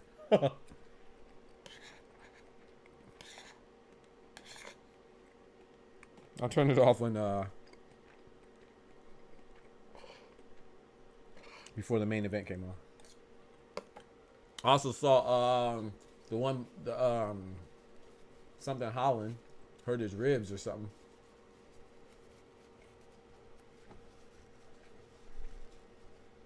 You thought that was a robbery? You talking about the Brazilian versus American? The two ladies? I didn't think that was a robbery. But hey, I don't watch UFC like that, so maybe I'm tripping. But I thought it was a fight that she won. Unless you're talking about another one of the women fights. I don't know.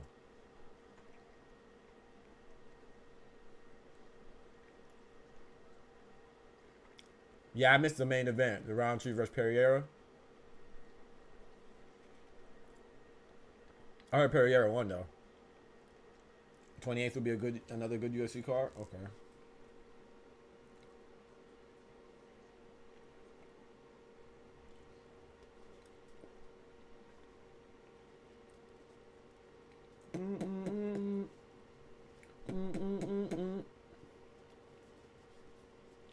ACES down by 3 right now.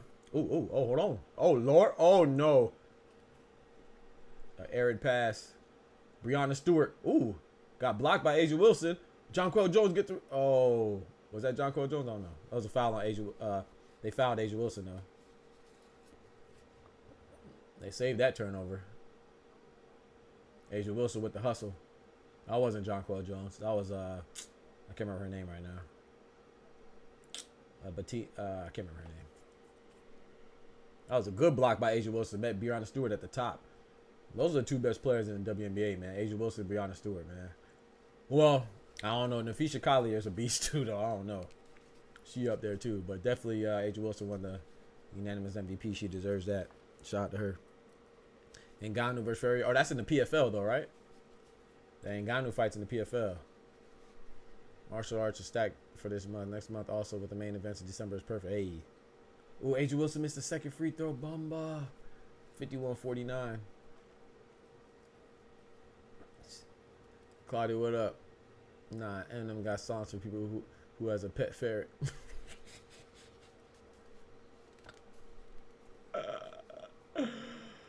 Y'all crazy, bro. Vander Sloop.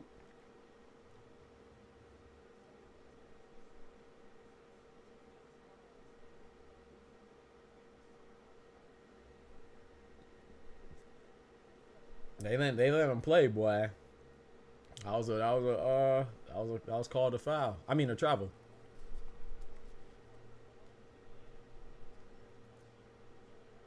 Nice ball rotation. Oh, they called another travel. Back-to-back travels, box side. Was that Gustafsson? Dang, that's tough. You got to get into USCP. That's, yeah, I know, bro. I don't know.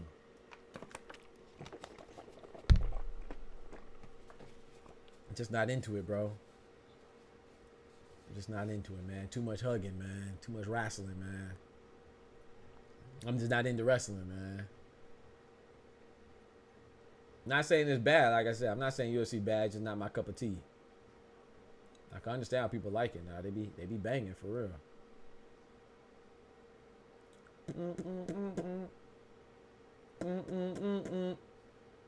Oh, Jackie Young should have shot that, bro.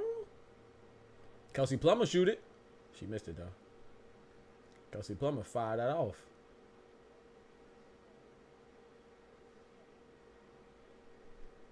I wonder why Jackie Young ain't pulled the trigger.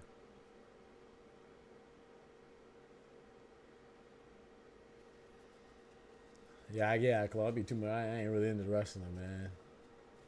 And then and I know it's gonna sound disrespectful. No disrespect. I don't mean it disrespectfully, but it's gonna sound disrespectful. Like then when they be striking, like the stand-up game, it'd be so sloppy. It'd be so sloppy. But you know, because I like boxing, how sharp boxing looks, you know. But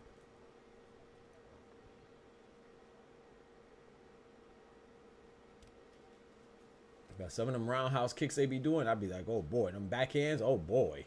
And then when they be picking up, scooping people up and booming them, oh boy, they be going crazy. I have a question. Can you clothesline in the UFC? I know you can't headbutt, but can you clothesline?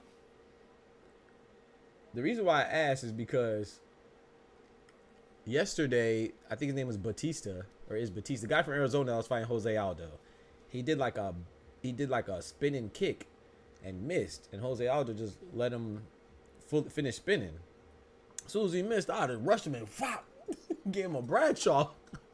I'd have Bradshaw. Was it Farouk or Bradshaw? What's it called? Clothesline from Hell or whatever it's called. I'd have clothesline the hell out of him. No, bro, I'd have clothesline that. Bro, you know what I'm talking about, Clone? When the guy did like a spinning kick and he missed. Jose Aldo backed up and he missed, and he just let him turn back around. Man, I'd have speared him or something. I definitely would have just ran at him and just whap. Ooh! Jackie Young just hit that? That's, bro, I don't get why Jackie Young ain't shoot that other three when she was open. And she passed it. And she gonna hit that shot. That's what I'm talking about. Jackie Young pulled that from the logo, boy. What a way to take the lead in the going into the fourth quarter. Jackie Young, oh, it's not gonna count.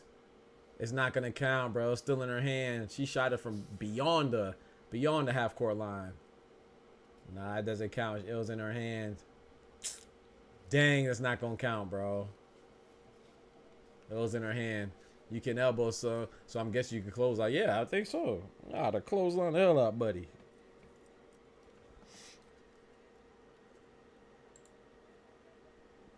Hey, don't forget to like the video as well, please. If you haven't done so already, don't forget to like that video. Yeah, man. Going into the fourth quarter. Dang, Jackie Young hit that shot from half court, but it was in her hands, man. Dang, that's tough. He said, and my favorite, and Kung Fu Kenny will murk the Canadians. Yeah. Shout out to Eminem, shout out to Kendrick.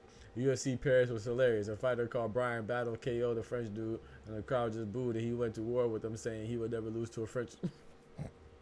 I don't know why people get mad when people say that, bro. But they only get mad at certain people when they say that. It's like, that's their experience. That's funny, though. Like when B-Hop said he'll never lose to a white boy, and he got put to sleep by a white boy. You gonna get your karma, bro. But they're fighters, man. Let them say how they feel. They're the ones taking the chance, taking the risk. I'm not saying it's the most sensitive thing to say, but people want everybody to be so sensitive. So I'm like, how exactly? You know, it's so funny. People got mad at B-Hop for saying he'll never lose to a white boy. People got mad at Keith Thurman for saying he'll never lose to a Mexican. People got mad at Teofimo for saying he'll never lose to a Puerto Rican. But then Naoya Inoue says I'll never lose to he called American soft and no one got mad. Like, why are we getting mad, bro? We shouldn't get mad at none of them. But if you are gonna get mad at one and this one, then you should also get mad at all of them. Like, be consistent. A lot of fighters say stuff like that, and I feel like they have that right, man. They're in there taking the risk. People just have selective sensitivities, man. You see how that is? Yeah, facts. I think B-Hop should have said, except Joe's. He said, I'll never lose to a white boy except a white boy named Joe. Because he lost to two white boys named Joe. Joe Kawasaki and Joe Smith.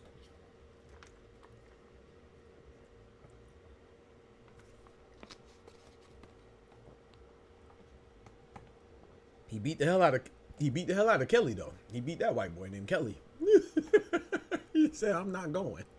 He said, oh, Kelly? Oh, I ain't losing to Kelly. He beat the hell out of Kelly Pavlik, but he definitely got smacked by Joe. Joe knocked him out the ring. He was 51 years old, but hey, you see how that ended, right? I wouldn't mind if a fighter says he would never lose to a brother and gets KO afterwards. Yeah, I mean, I don't think there's nothing. I'm going to be honest. I don't think there's anything wrong with that. Like, they're just saying their experiences, you know?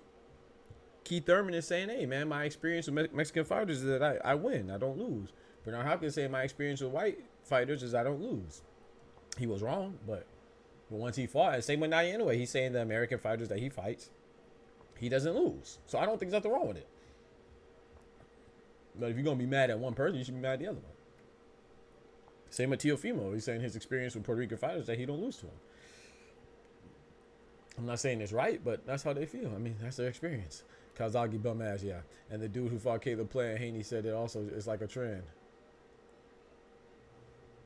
Who said that? What dude fought Caleb Plant said that? Talking about Trevor McCumbee? I didn't hear Trevor. You talking about the guy who last fought Caleb Plant or somebody else?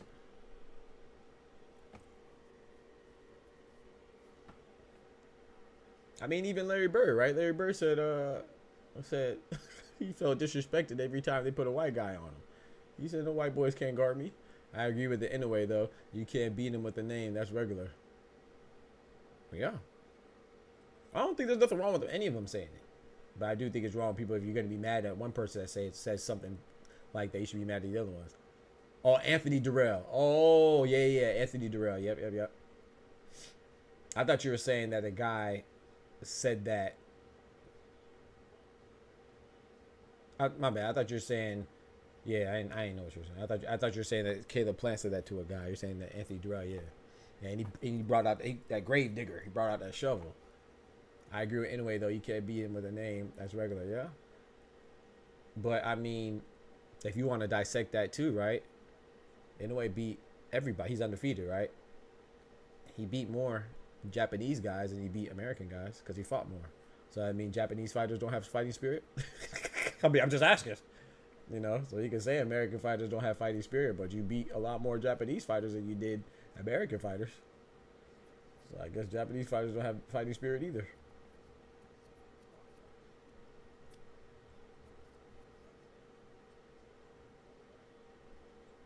Oh boy, big air ball. Sheesh.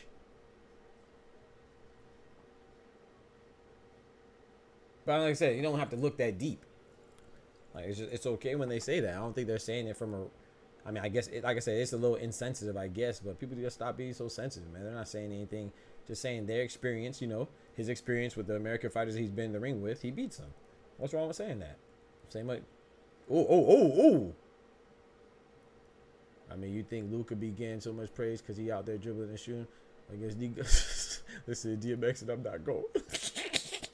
I'm not going. Yeah, I mean, that's why, bro. Because, you know, they don't want to say it, but you know, they always more impressed when somebody non-black does something than when somebody black does something. Because, you know, I guess people that look a certain way are supposed to do certain things. Within 3 years, who do you see gets their O taken away? Who do you see their O go away within 3 years? Tank, Inoue, winner, better be a Bivol or Haney? That's hard because it depends on who they fight, right? Like, you know, when I say who they fight, I'm not talking about the person individually, but it depends. Like, if Tank stays at 135, I think he's good unless he fights Shakur. I think he beat Shakur too, but that's the only person I could see that would give him really big trouble. Somebody could come up in 3 years, right? Like Abdullah Mason or somebody. I don't think Abdullah Mason stays at 135. I think he goes to 140. I don't think Keyshawn Davis stays at 135. It's tough, right? Depends on, like I said, who they fight, or if Tank moves up to 140. If Inoue stays at 122, I don't see anybody beating him either, except for Jujo Nakatani, maybe, you know. But if he goes to 126, then I see it gets a little more difficult. Better be even Bivol, same things. Like if he goes to cruiserweight, it better be if wins and he goes to cruiserweight, I could see him losing. If Bivol wins and goes to cruiserweight, I could see him losing too. But at light heavyweight, I see them dominate. I still see them winning. But better be if it is 39, so in 3 years he'll be 42. I don't know. Haney, I can see him losing, but it depends on who he fights. Like if Haney fights Teofimo, I can see him losing. If Haney fights Liam Paro, I can see him losing. I can see him winning too, but I can see him losing. So unfortunately, all these guys don't necessarily take too heavy of a risk. Even Inoue, his last 3 opponents, right? His last 2 opponents was what? Louis Neary and TJ Doheny, and then he's about to fight Sam Goodman in December. I don't see any of those guys beating him. So let's just say that they do fight tough opponents. I would say Haney, man. I would say Haney.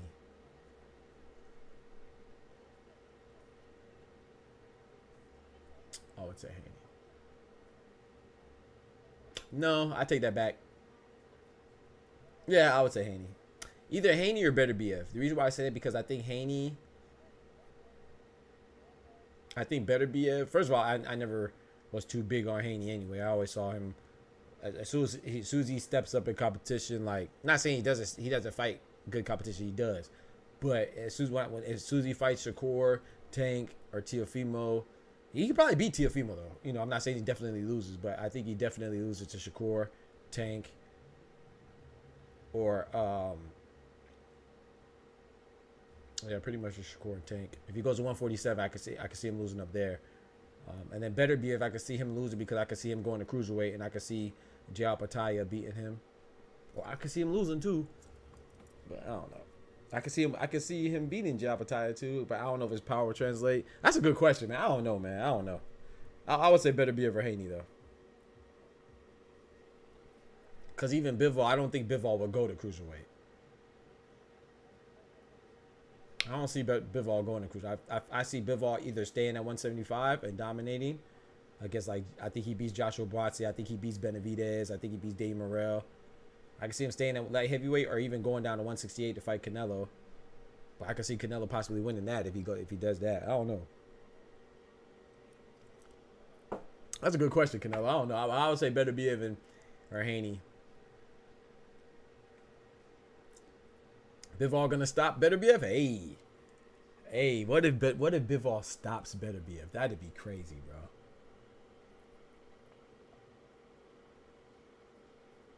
Fourth quarter, 8 minutes left, man. The Aces are down by 6. Nice layup by Kelsey Plum. Nice pass from Jackie Young. Down by 4. Bro, if Bivol stops Beterbiev, that'd be wild. Vandersloot with the layup right back at Kelsey Plum. Down by 6 again. 59-53. Aces could get eliminated at home. Remember, I picked New York Liberty to win. I picked New York Liberty to win before the playoffs even started. Remember that? I picked them to win the WNBA Finals. But who I'm going for? I'm going for Connecticut Sun. But I think New York Liberty is going to win. I got 30 saying he does. P, what's up? 30 saying Bivol stops him? That's the thing. I don't know who I'm picking yet, bro. Give me till Wednesday. I got to think about that. Because I don't know. I still don't know who I got winning, clone. Which is crazy. I should know by now, bro. I just can't pick. I feel like this fight is so good. I don't know who's going to win. Better be a Bivol, bro. I really don't. I really do not know who's going to win that fight, bro. I'm from Connecticut, so I need the Sun to win. My boy B-Dog in the building. Man, you missed the conversation, bro. I want to hear your opinion, man. I want to see.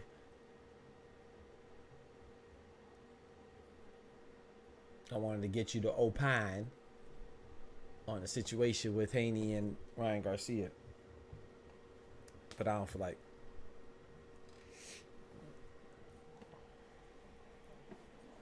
I feel like getting into that nonsense again. You from Connecticut, though? Yes, sir. My boy, old nutmegger head ass. I'm going for the Sun as well, B-Dog. But, man, them links, Nafisha Collier is, hey. I just go for the Sun because DJ Nate Carrington, a little cutie patootie, you know what I'm talking about? But I always like DeWanna Bonner, and I like Alyssa Thomas. And I always like Marina Mabry. She a dog, man. She gritty. So I thought that was a great pickup. But yeah, I like Connecticut Sun, but I don't think they're gonna beat the Lynx. I think, if you want to be honest, I think Liberty and the Lynx. I think the Liberty and the Lynx are gonna close out today. But I just want to see more basketball, so I'm already going for the Sun, but I'm going for the Sun more now. And I'm going for the Aces more because I just wanted to go to Game 5. I think they both get eliminated today. Brianna Stewart, Jonquel Jones, Sabrina Ionescu. That's too much to deal with. But if anybody can do it, it's the Aces, man. Jackie Young, Asia Wilson, Kelsey Plum, Chelsea Gray, and the rest of them. Alicia Clark and the rest of them.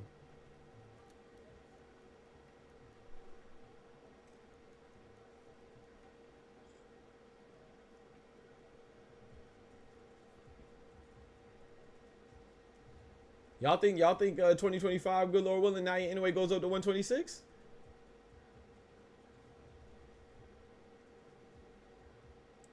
I don't see Bivol stopping Beterbiev. I don't know. I wouldn't be surprised, bro. I would not be surprised, bro. It would be crazy, but I wouldn't be surprised.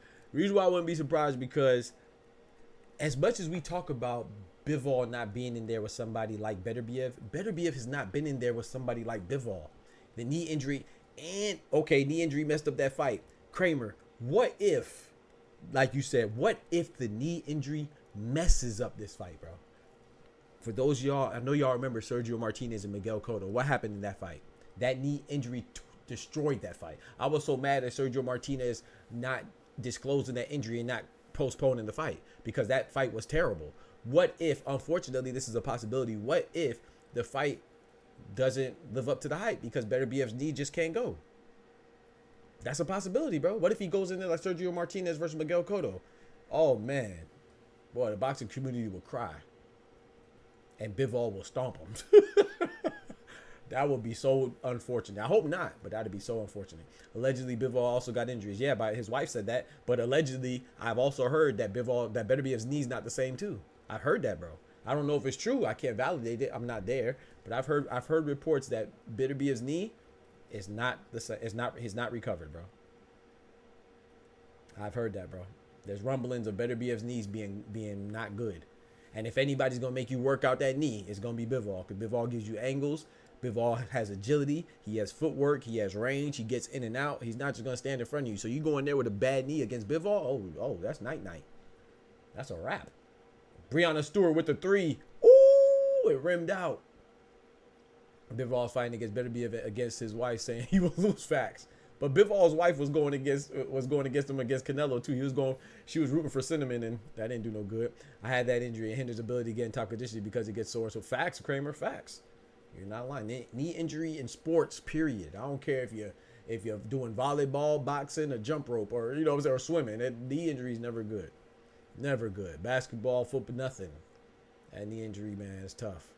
Maybe if you're doing a handstand race or something, I guess a knee injury wouldn't bother you, but it's a true 50-50 fight, man. I heard Bud had Bivol and Roy Jones better be. Yeah, Roy Jones got better be. But Roy Jones also said he has a 60-40 Bivol now. So everybody going back and forth, man. David Benavidez said he has Bivol. My guy, what's my guy? Nate Campbell. I don't know if y'all know him, former champion in lightweight. He said he has Better BF. A lot of people have Better BF. A lot of people have Bivol, man. It's a true 50-50. His wife roots against him. She want to stay married, but I don't know. I don't know if they're married. I don't know if they're separated, divorced. I don't know. Like I said, I don't really be paying attention too much to the personal lives, but yeah, she came out. Yeah, she discloses injuries, man. She out there snitching. She done said Bivol's back's messed up, his hands messed up, his eyes messed up. He got double vision. She done said that. What else she say? His knees are messed up. Yeah, she done came out there snitching. She was gonna on the stand. And she was rooting for Cinnamon against Bivol too. Bro, I was talking shit in the past. Had to restart the live. I'm asleep. I'm asleep, Cloud. Oh boy, Maurice. He said David Benavidez better stay his ass away from both. Facts. He better stay away from. I don't care the winner or the loser. He better stay away from the winner or loser. That's the thing. I don't see anybody at light heavyweight now. Maybe what's my boy name? Ben Whitaker. His ceiling could potentially be up there, but Joshua Buatsi, did you see his last performance against Willie Hutchinson? Man, Bivol and Better BF will beat the hell out of Joshua Buatsi. Anthony Yard, Better BF already beat him. I think Bivol would do the same. Who else? At light heavyweight, that has a chance. Like, who else at light heavyweight, bro? I don't know. Who beats Better BF? Definitely not David Morrell and David Benavidez. Not the David Benavidez that we saw that fought Alexander Vazdik, and not the David Morrell that we saw beat Hot Rod Kaladzik. So who at light heavyweight is touching Bivol or Better BF besides each other? Pause. What do you mean by that? I expect Benavidez to stop Jesse Hart. Yeah, I think so. Stop him? Yeah, maybe. I don't know. Jesse Hart's kind of tough, man. Jesse Hart had that good fight with Gilberto Ramirez. Remember with Zerto? That was a good fight. Jesse Hart's not trash, and I'm not sure if David Benavidez is accustomed to 175 fully yet. So I think it's a good fight, man. I know a lot of people don't like it because we don't know Jesse Hart too well, or a lot of us don't know Jesse Hart. He's not a big name, but I think any fight that Benavidez has at this point in his career, or at this point in his campaign, at 175, I think any fight is good. Oh man, it might be a wrap, chat. New York's up by 11. Jackie Young just missed a 3. Did Better BF and Bivol both fight Vazdik? Nah, Bivol didn't. Better BF did. Just Better BF. Ben need to step. Yeah. I like Ben. He has a fight too. I don't remember who he's fighting, chat. Anybody remember? He's fighting on this Saturday too. Cloudy. He's fighting this Saturday too. That's what I say. This card is good, man. You got the rematch between Fabio Wardley and Frazier Clark. That's a heavyweight rematch. That was a good. Their first fight was good. I don't know if their second fight's gonna be as good, but that first fight was great.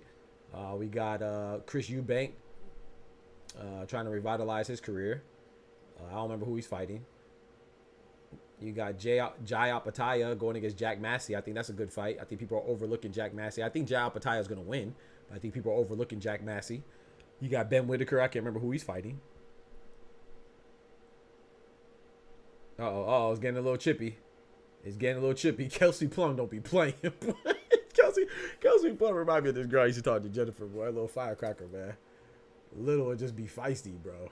Ready to fight. My little chick I used to talk to, that little white chick, she all ready to fight everybody. If a girl even look at me, she ready to to explode. She about to fight this one Hispanic chick for talking to me in the club. She was in the club too. She ain't here.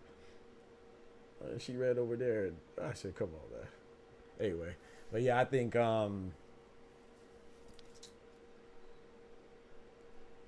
Bivol's best wins are are Cinnamon and Gilberto Ramirez, in my opinion.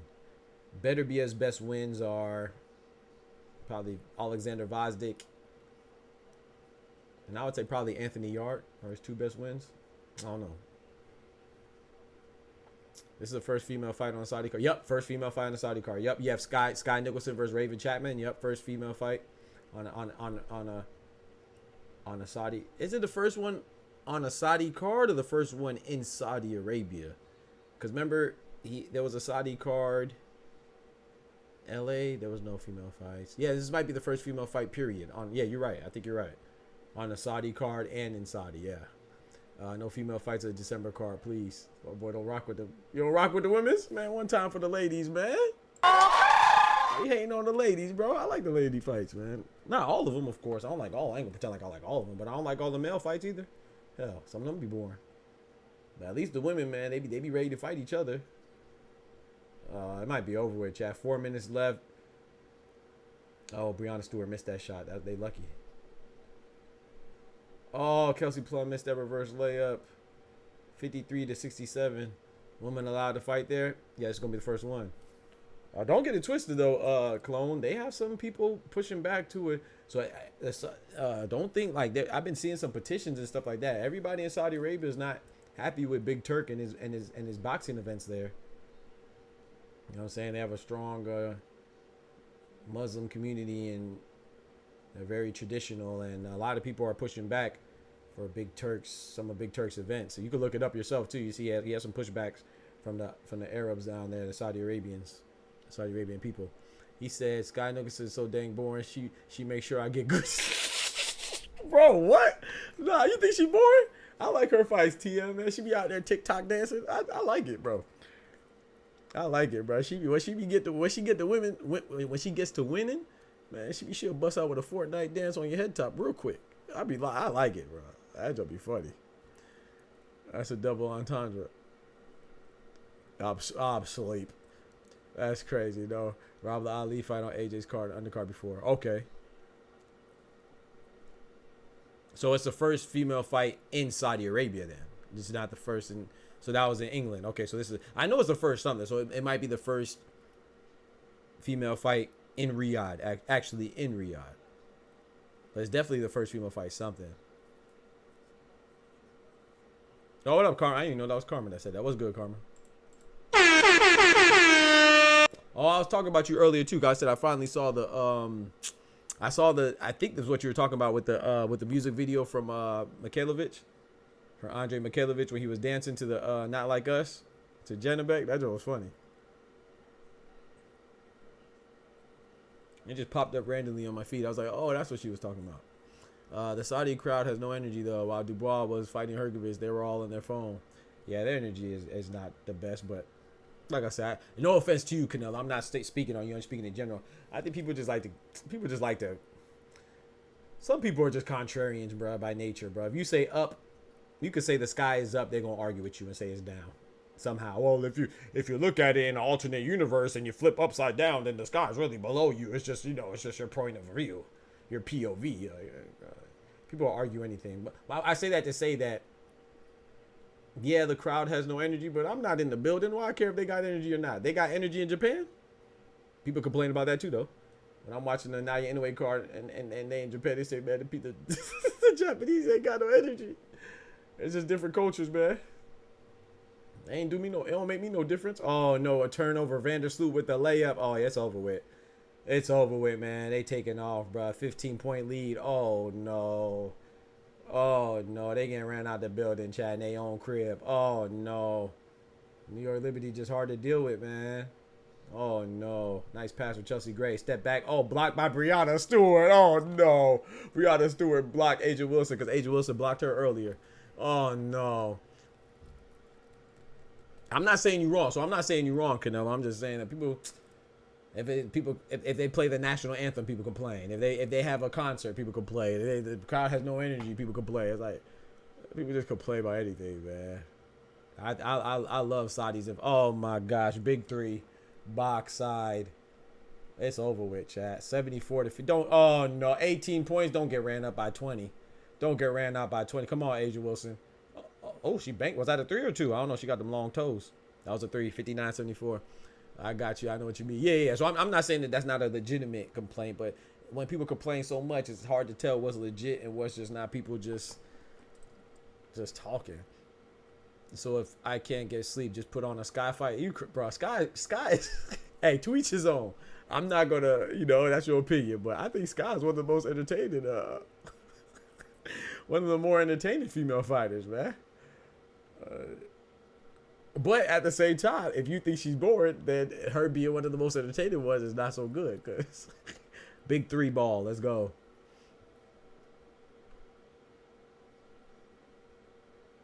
He said, do they even like boxing? Yes, they might not. I feel like Turkish forces them in this. Yeah, man, you might be right. That's a good point. But I will say this too. Do we like boxing? I don't think Americans like boxing either. Hell, that's why them numbers be looking. So, as a collective, do they like boxing? I don't think Saudi Arabia is a big boxing nation, but at the same time, I'm sure there's people there that like it. Do they like it like Mexico likes boxing, or England likes boxing, or Japan likes boxing? Probably not, but I'm sure there's people there like Big Turk. He like it, obviously. He definitely like it. So, and what's the one guy? What's my boy's name? The guy that's I can't remember his name right now. Y'all know who I'm talking about. The Saudi Arabian boxer. I can't remember his name right now. Anyway, he holding it down for them. In the pro boxing scene. I never watched her fights. I'm just asking. TM said he got good sleep. TM said she put him to sleep. She could put me to sleep. You know what I'm talking about? Pause. No, did he? Yeah, she can put me to sleep. You feel me? For the one time. But no, I like her fights though. But I ain't mad at TM though. TM said her fights be boring. Her last fight was against who'd she fight last? I can't remember her name. That was a pretty good fight, though. Can't remember the name of who her last opponent was.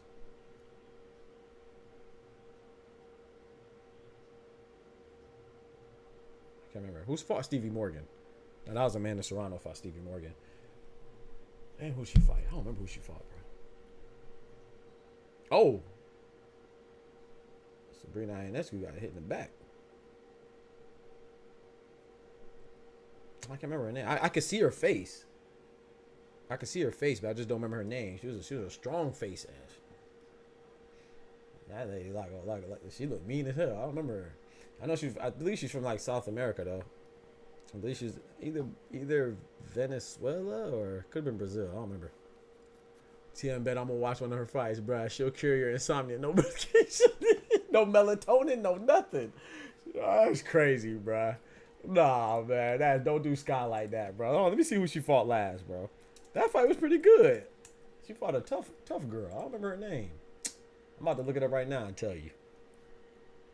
Yeah, Diana Vargas. That was a decent fight. Yeah, Diana Vargas was a decent fight. That's her name. I was like, I know it wasn't Sarah Mafu, because Sarah Mafu was her second to last fight. But Diana Vargas went bad, and Sarah Mafu, she started busting out the Teofimo TikTok dances. I ain't gonna lie, you start dancing on me while you beaking my head top. I'm not shaking hands afterwards. Sky Nicholson tried to dap up Sarah Mafood afterwards. Sarah Mafood said, "Get out my face." I don't blame her. He ain't finna dance on me, then try to come shake my hand. Hell no. But then, at the end they started shaking. They showed some good sportswomanship.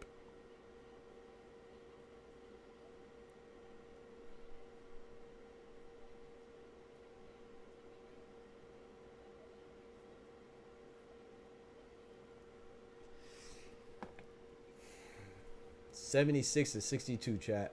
Damn. New York Liberty. Shout out to the Aces, man. They had a good season, man. They had a damn good season, man. And they had the, you know what I'm saying, Chelsea Gray was hurt at first too. You can't forget about that. Chelsea Gray was injured for a little bit. If T.O. can't fight till next year, is he holding the belt hostage also with people fighting people? Come on now. Talk about it. Talk about it, Canelo. Come on now. Dang, Breonna Stewart, she ripped that rebound down with force.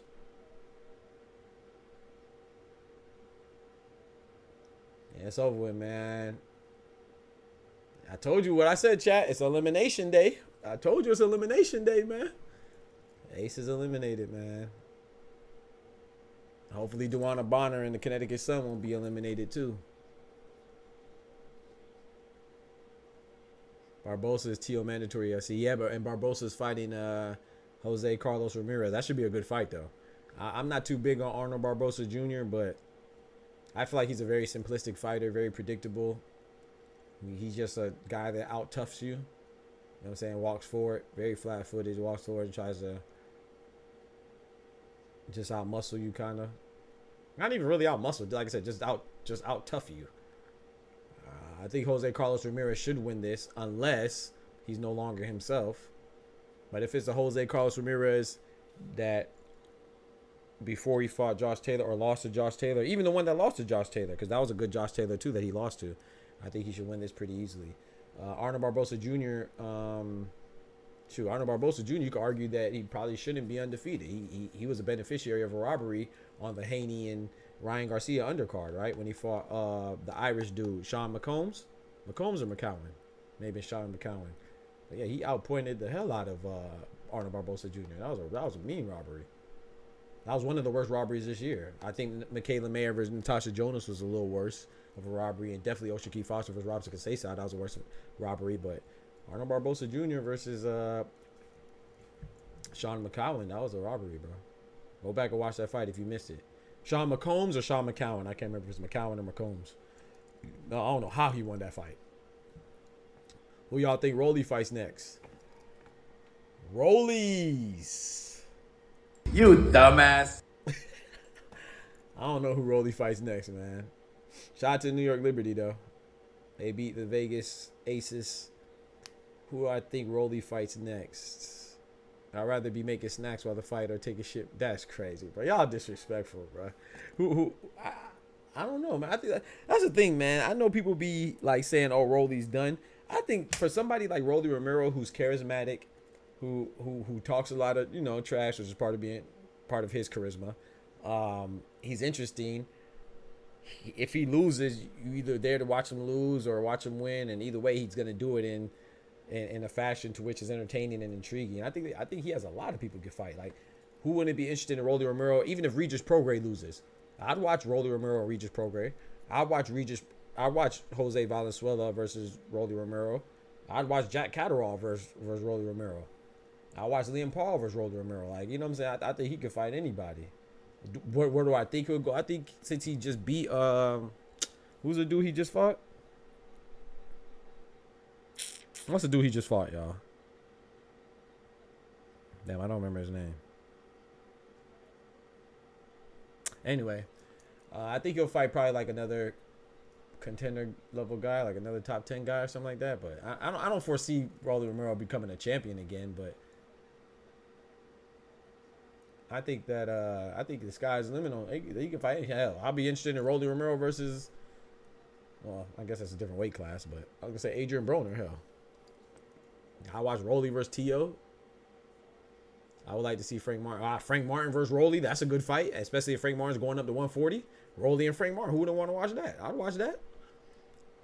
Them guys, dang, New York Liberty, bruh, set my beige. Yeah, bro, she got sent home, man, packing, man. Unanimous MVP, bro. Got sent home packing, man. New York Liberty ain't no joke, bro. They got a good, bro. They got 2 former MVPs, right? Breonna Stewart and Jonquel Jones, both former MVPs. You got Sabrina Ionescu, a 3-point sniper. You know what I'm saying? Not to mention everybody else. What's the other one? I can't remember the girl name right now. They have so many players on their team, man. They got a nice deep squad. And Kelsey Plump. That's crazy. He said Kelsey Plum, strong, cute face ass. Yeah, she cute. But she be looking strong sometimes. I ain't gonna hold you. And you're right about that. You are right about that.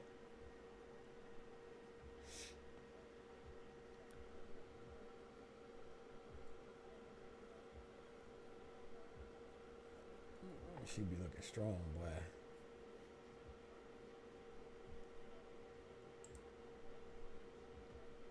Yeah, Hamilton was the one whose name I was trying to think of. Betnesia Hamilton. I always forget her name. She's pretty good too. Still showing support. My boy Oscar in the building. They got a pretty deep squad, man. I ain't gonna lie though, Aces are deep too though. So better team won, man. Shout out to New York Liberty. Can't forget about me, my boy Oscar. Always short. Yes sir. You already know we can't forget about you, bro. Big part of the channel, man. Shout out to you, bro. I like to see Frame on me too. You in the court, Oscar? I don't watch female basketball, but I always thought Clark was tall as hell. Clark as in Caitlin Clark? Nah, she's not that tall. She a guard. I got Worley stopping Clark if he got no problems. Ooh. Hey, I'm not mad at you on that one, man. Fabio Worley may stop Frazier Clark. You said Caitlin Clark 6'1"? Nah, I don't think she's 6'1", bro. I don't think she's 6 feet. I think she's like I think Caitlin Clark like 5'10". Let me look it up. I don't know though. I don't think she's 6 feet though. Oh, she is. She's 6 feet. Yeah, you're close. I thought she was like 5'10". Well, yeah. She's listed at 6 feet. So I guess you're right. Somewhere else could list her at 6'1", and I ain't gonna lie. I thought she was like 5'10". Which I mean is only 2 inches shorter than 6 feet, but. Bro, I don't believe she's 6 foot. I ain't gonna lie. I don't believe she's 6 foot, dog. You know they be capping on the height, man. I remember when those of you that play sports, remember they do that since high school. I remember in the 10th grade. I'm 5'11" right now. In the 10th grade, I was 6'2". I was a 6'2" defensive back. I was a 6'2" corner out there, bro. In the 10th grade, as a sophomore in high school, they be capping, bro. Cornerback / wide receiver, 6'2". Bitch, I ain't 6'2" right now. I'm in my 30s. I ain't never been 6'2" in my life. She is 5'10". Yeah, thank you, Michael. Thank you, Michael. I know I'm not tripping, bro. Thank you, bro. Ain't no way she's 6 feet, man. But I ain't never seen her in real life, but I don't think she's 6 feet, bro. They always be capping on the height. They also have her at 150 plus. She actually 145. It's like what they did with the Olympic team. They had Kevin Durant, Bam Adebayo, and Anthony Davis all listed as the same height. They showed them doing their lineup. Ain't none of them the same size. No, that's crazy. She got to be shorter. Yeah, exactly, TM. I don't think she's 6'1". That's too tall. Or 6 foot either.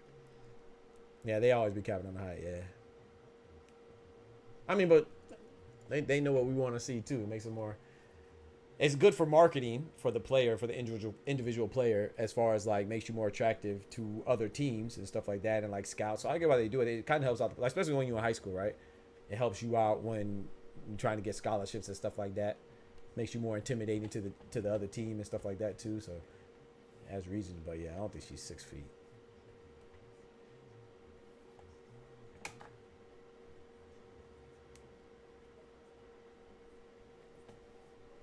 Rookie of the year, though, man. Shout out Caitlin Clark. She's a beast, man. Man, this rookie squad, this rookie draft was pretty good. Rakia Jackson. That's a pretty little thing right there. That's a PYT right there. Rakia Jackson, boy. Rakia Jackson. Who else? Cameron Brink. She got injured.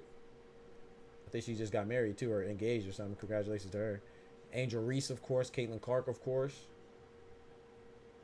Camila Cardosa. Nice little rookie class.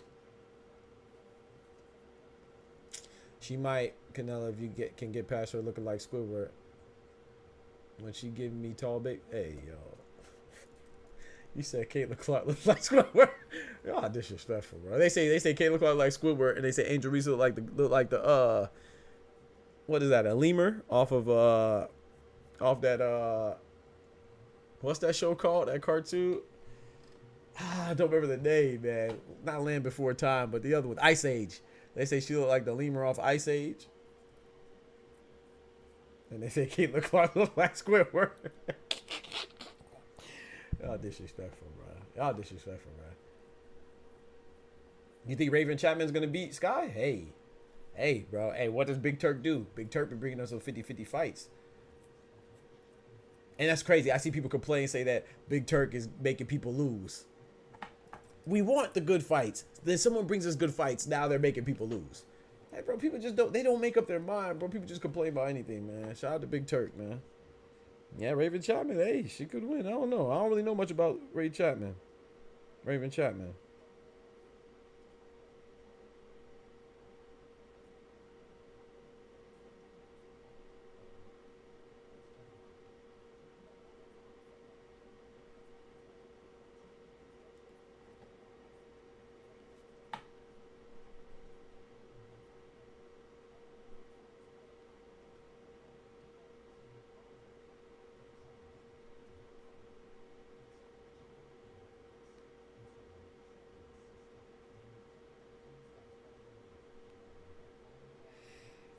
Bro, this phone, dog. Sometimes I swear the predictive text makes writing a text message longer. Because they be predicting the wrong thing all the time.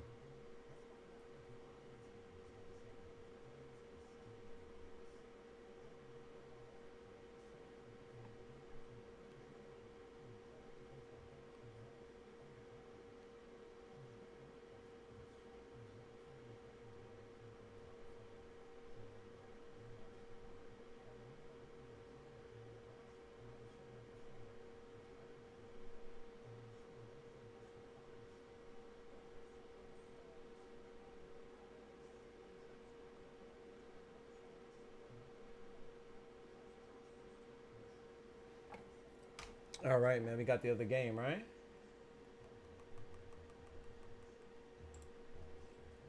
Big Bleezy Leon like the mayor. When it's beef, I feel like Little John, brother. Yeah. Minnesota, man. Come on, Connecticut. We can't have back-to-back eliminations, man. It's challenge day. Elimination day. They threw gas on Mark Chamberlain like he was next up. Yeah, Mark Thunder Chamberlain. He got upset by who? Josh Padley, right? Josh Padley. Mark Chamberlain. Hey, they say Mark Chamberlain. That was one of Big Turk's favorite players, man. Favorite fighters. Excuse me. That's what I'm saying, bro. Ain't nobody safe, bro. Nobody gets easy fights, bro. Even his favorite. I mean, look what happened to AJ, man. Nobody gets easy fights, man. You gotta rock with Big Turk because of that, man. Mark Chamberlain, man, got clapped. Damn. You got dropped too. That was crazy.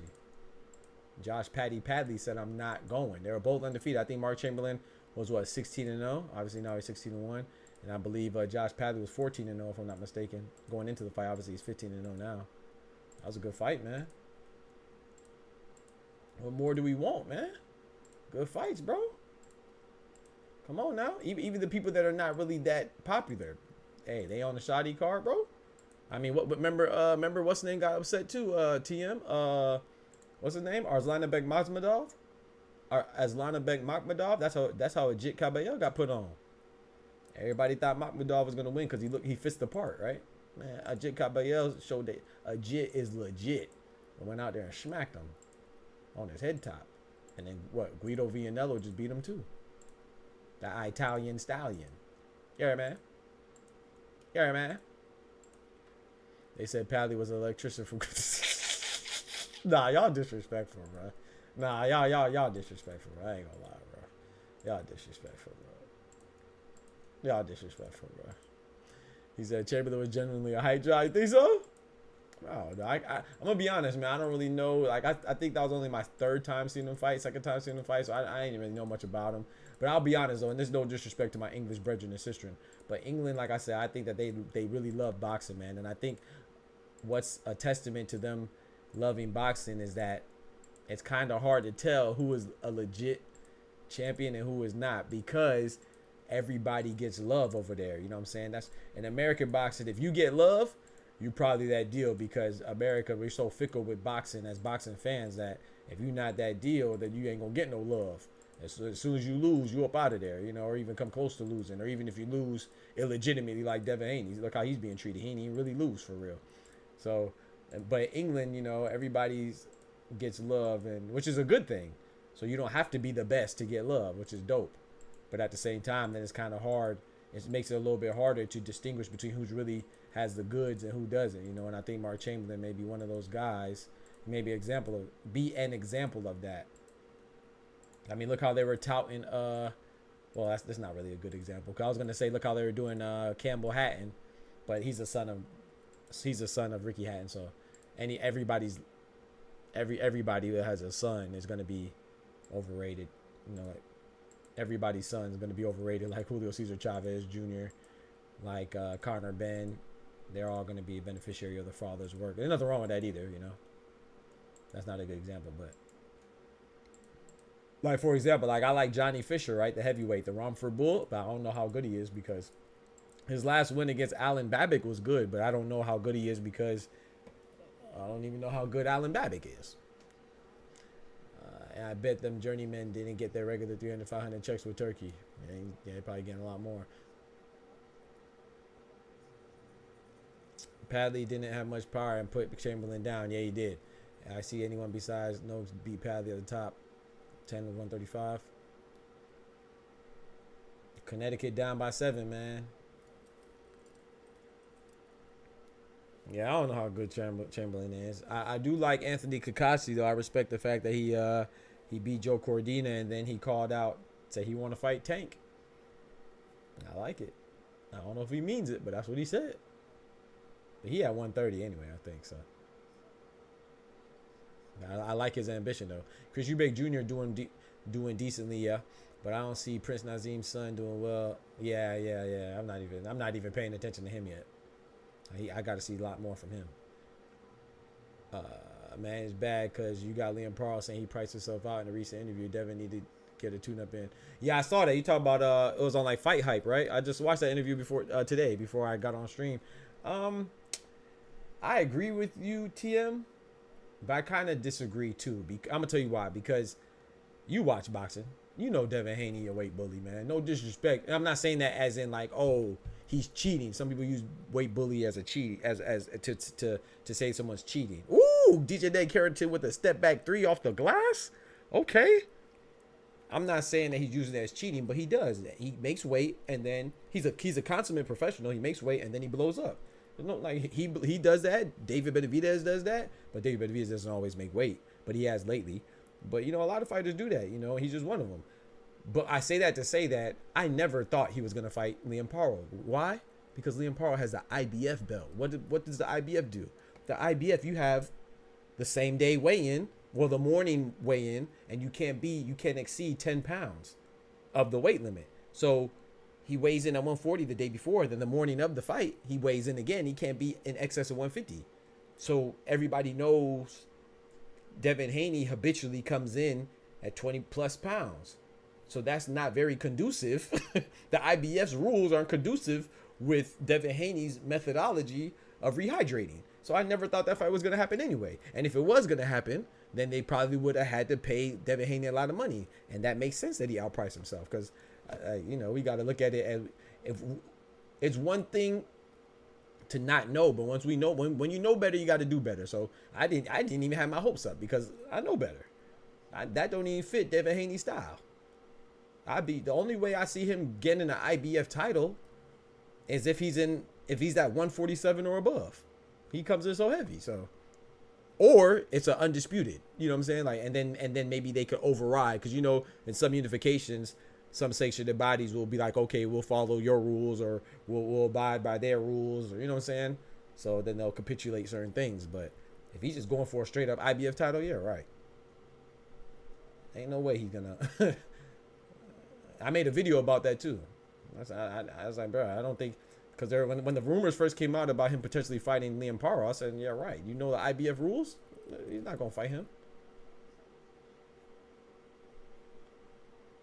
It just didn't make sense. You might see Errol Smith make his bro, chill out. Dale Errol Smith with 114 losses. Oh, so late. Hitchens had weight issues. Why is he going with the IBF? I hope isn't a dice roll. Well, you know, Hitchens has been the mandatory for IBF along. Yeah, similar to Haney, like you said. He claims he's been worried about the weight, but Hitchens has been the IBF mandatory since Subriel Matias was a title holder. He's been number one in the IBF for a while. So it's nice to see that he finally going for a title shot. But yeah, that's a big concern for him as well too, because he likes to rehydrate too. I don't know if he rehydrates quite as much as Devin Haney does, but he definitely rehydrates as well. With the party boys, I met AB and Tank dancing to hey, you talking about like this? That boy AB and Tank and Hitchens, they be getting it in. Head ass. Yeah. I'll be right back. Let me go grab a water. I ain't gonna water.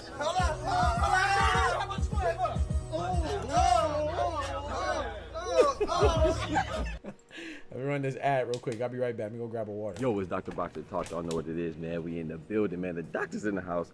I just want to thank y'all for real, man, for the bottom of my heart, you know, for even considering becoming a member, you know, and just want to let you know how much it means to me. You know, that support means a whole lot, man. You know, I always thank God and I always keep it real, you know what I'm saying? And I'm glad that y'all appreciate the authenticity and me being genuine with all my boxing takes, you know what I'm saying? I have my PhD in engineering, you know, yes, I'm really a doctor, which is just an example and a testimony to how we keep everything real, to keep everything funky, man, and y'all appreciate that, so that really goes a long way to me, you know, and that support goes a long way to keep the lights on, man, and all that stuff. So without that support, I wouldn't be able to do these videos. You know, I left a lot of money on the table, you know, to pursue my dream of content creation, especially in the boxing realm, in the boxing space, as opposed to going and getting a job in industry or academia and making money using my degrees. You know, I decided to chase my dreams, you know what I'm saying? And I just took a leap of faith and, you know, and put God first. And, you know, I give y'all genuine takes, and y'all really appreciate that. So that means a whole lot to me. I'm not going to keep you up any longer. I'm not gonna hold you up any longer, but I just want to say thank you for considering being a member, because without y'all, then this channel wouldn't be nothing, you know what I'm saying, without that support. And this is what y'all do too right here, man. You see these big monsters right here? You see these monsters right here? That's Bandit right there. And that's Kimba, man. They eat a whole lot, you know what I'm talking about? So that helps put food on their plate and mine too, you know, so thank y'all, man. Big behind dogs, man. He said, it made sense. I got my hopes up high. That would have been that would have been a great fight, TM. Haney and Paro. Oh man, and I'm beyond. I got Paro, and people. I told somebody that. Shout out to my boy Ray Davis, man. He was like, man, how you got Paro, bro? Haney, you guys got him because Ryan Garcia. I said, no, bro. You gotta understand, man. I've been rocking with Liam Paro for a while, man. I thought he would beat by Tanner Love, and he did. And I said he would beat Subriel Matias. Nobody had Liam Paro being Subriel Matias. I had Liam Paro going in Subriel Matias' backyard of Puerto Rico and beating him, and he did. You know?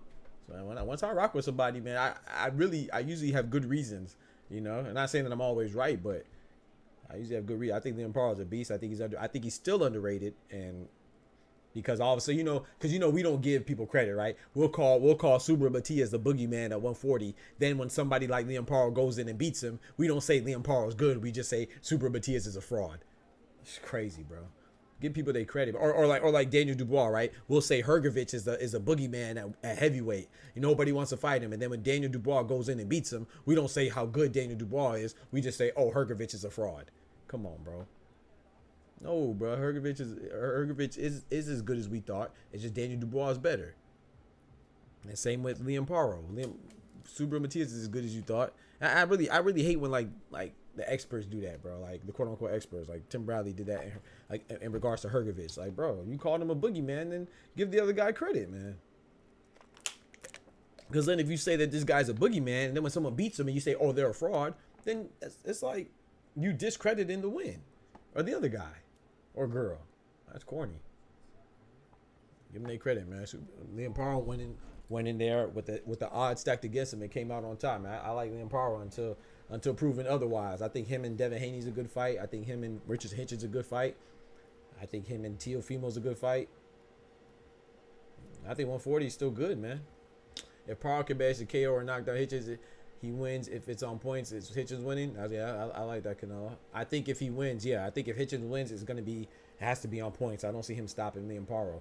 I think Liam Paro could win, but I also think that Liam Paro could win on points too. I could see him winning a decision too. I definitely think Hitchens is the slightly better boxer. But I think Paul is pretty complete. I think he has good power. I think he has good boxing ability. I think he has good enough footwork. I think he demonstrated that in the Subriel Matias fight. I think he has good enough footwork and good enough slickness, evasiveness. Now, he's not the most slick. He's not a slick fighter by any means, but he's slick enough, in my opinion. I think he has I think he's a pretty complete fighter. Not saying that he's the best at any one department or a category, but I think he's a pretty complete. He's a good all around fighter. That's what I'm saying. In my opinion, he has all his Hitches don't overlook him. I got Hitches winning. You got Hitches winning? Yeah, I'm not mad at that. I got Paro. I'm not mad at that. I like them both too. So I want to be mad if Paro wins. I want to be mad Hitches wins. I'm going for Paro though. I like Paro a little more. Can Paro get on the inside more than Matias? If my boy James Daly in the building. He said, can Paro get on the inside more than Matias? I think he has better movement. So yeah, I think he can get on the inside more than Matias. I don't think he hits as hard as Matias, so I don't think his punches are as damaging as Matias. So once he's on the inside, is he as dangerous as Matias? I wouldn't think so, but I think he's better at maneuvering than Matias. So, you know, I think that I think he could get there more effectively than Matias. I don't know if once he's there, can he do as much damage as Matias? I would say probably not.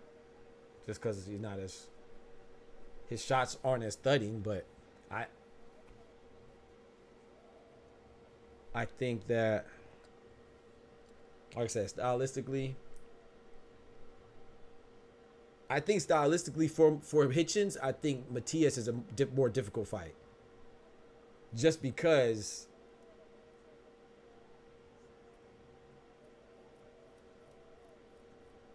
I think Hitchens has more trouble keeping you off him. But I don't think Paro is as much of a pressure fighter as Matias. But I think Paro is a much better boxer than Matias.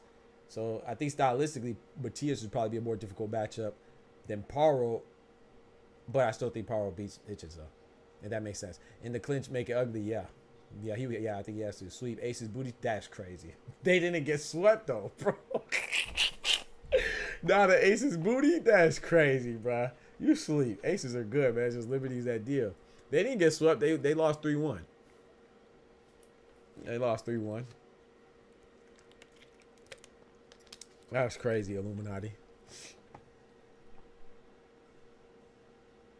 Like I said, I can see a path to victory for Hitchens, and I can see a path to victory for Paro. But my money, if I am to bet on it, I would bet on Paro. Like I said, once I like somebody, man, I'm all in, man. Until proven otherwise, man. Because I usually like boxers because they show me something, man. I think Leon Paro has. I saw his interview with Fight Hype, Fight Hub. I like the way he just says the right things to me. He has a good mentality. Now, he better make sure he's not overlooking Hitchens, which I don't think he is. But I like the fact that he, you know what I'm saying, he wants to fight everybody. Paro's easy? You think? I don't think he's easy. We'll see though. Hey, maybe you're right. Maybe you're right, Illuminati. Maybe Hitchens makes it look easy. Maybe Paro makes it look easy. I don't know, man. I don't know. I don't see it. I think it's gonna be a tough fight no matter how it goes. Paro beat Matias and knocked out Montana. Yeah, he knocked the hell out of Montana in the 6th round, I believe it was. He beat Matias because he kept resetting him, and he was slick enough to roll with the punches and not take too many consecutive punches from Matias. Never really let him get started. Hitchens need to fight smart and clinch as much as possible. Paro solid as hell to me. I think he's solid, bro. I like him, man. I like him. He has good size. He's not super small. He's not super big, but he's a good size. He has good power. He has from what I've seen, he has good boxing acumen, good fundamentals. He's sharp enough. Like I said, Hitchens will have to outbox him, and I think he can if you keep him at range, but we'll see, man. I think Matias beats Parr in a rematch. I don't think so. I think because, in my opinion, I usually lean towards a better boxer in the rematch, especially in rematches, right? So I think Parr will beat Matias more convincingly in the rematch, to be honest. Because I think now you know what I'm saying. Now you know what to do. And usually when you in a boxer puncher matchup, who makes the adjustments is usually the better boxer, right? We've seen it with Andre Ward and Kovalev. We see it so many times. Even with Triple G and Canelo, it just got worse for Triple G, right? The more times they fought, the better it got for Canelo. A lot of people say, "Oh, it's because he got older." Well, I mean, Triple G came into professional ranks as a boxer old, so Cinnamon is just a better boxer, and it just got worse. Same with Tyson Fury and Deontay Wilder. What happened? It just got worse progressively, right? So the more times you fight, you gotta lean. In my opinion, boxing shows us more times than not that the more time a boxer puncher fights, the better it gets for the boxer, the worse it gets for the puncher.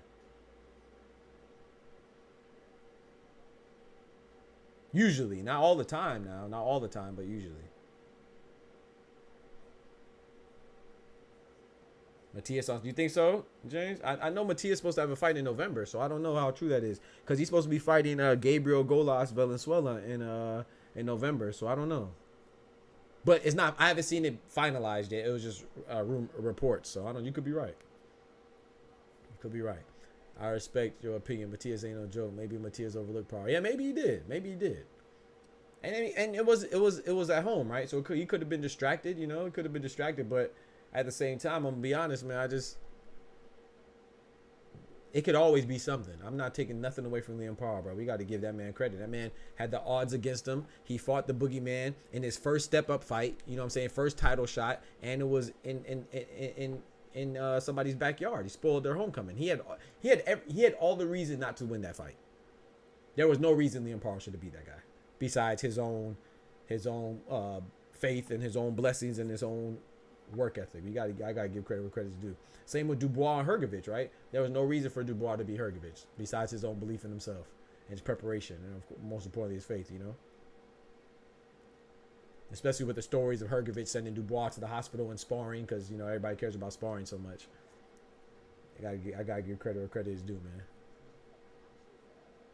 Exactly, you have to respect Parr every time he's always an underdog. Same with Dubois. Dubois was an underdog against Miller. Dubois was an underdog against Hrgovic, underdog against Joshua. Come on, man. Come on, man. Give Dubois, Don Charles, and the rest of his team, give them their credit, man. Same with Liam Parr. Liam Parr was an underdog against Montana Love. Liam Parr was an underdog and went to the backyard of the boogeyman of the division. Come on, man. You gotta love it, bro. Gotta love it, man.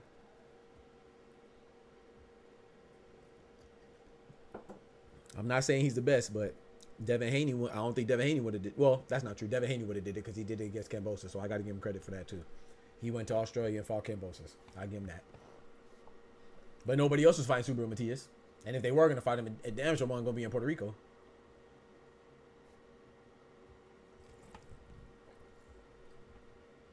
I will say Teofimo was supposed to fight him in February, remember? And Subaru Matias hurt his hand, his left hand. And that's why Teofimo ended up fighting Jermaine Ortiz. That's true. So I guess Teofimo would have fought him. So he says. I don't know. I know Teofimo also said he was going to fight Devin Haney, and I know Big Turk and Devin Haney and them said that they offered him the fight and he didn't want it. So I don't know. I don't know. Take that with a grain of salt. I had Matias winning. I woke up seeing Gary Antoine Russell lost. Yes. Bro, that's a fight right there I want. I want Gary Antoine Russell and Matias. I said that was going to be a good fight, and they both lost on the same day. Gary Antoine Russell lost to Alberto Puello, and Matias lost to Liam Parr. I did not call that one. I thought Gary Antoine Russell was going to beat Puello. I was wrong on that one, but I was right with Liam Parr and Matias. He said Gary Antoine Russell lose. Matias fighting in the 11th round against Parr, and hearing the commentator say Matias needs a KO. Yeah. Gary Antoine Russell versus Puello rematch would be sick in December. Yeah. I would love Gary Antoine Russell versus Subaru Matias. I love that fight. I still like it. I love that fight. Yeah, man.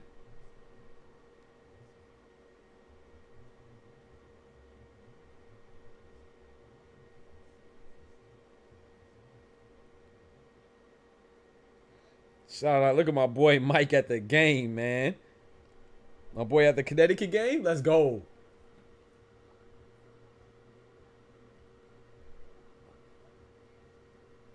My boy at the Connecticut game, man. Shout out to Mike, man. Let's go.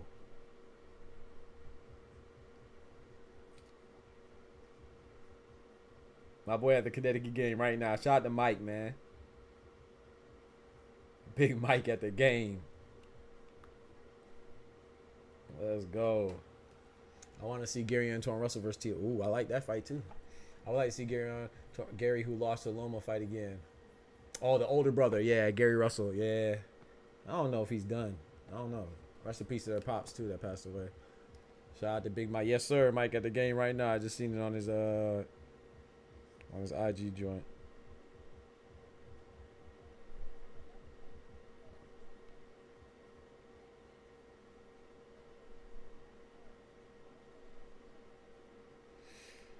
Oh man.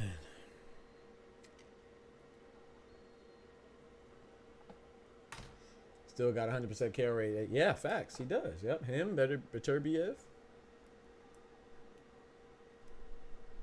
His record was flawless, just like Beterbiev's, right? 100% KO ratio, no losses, but now he got an L. So, but hey, shout out to Alberto Puello, man. He did his thing, man.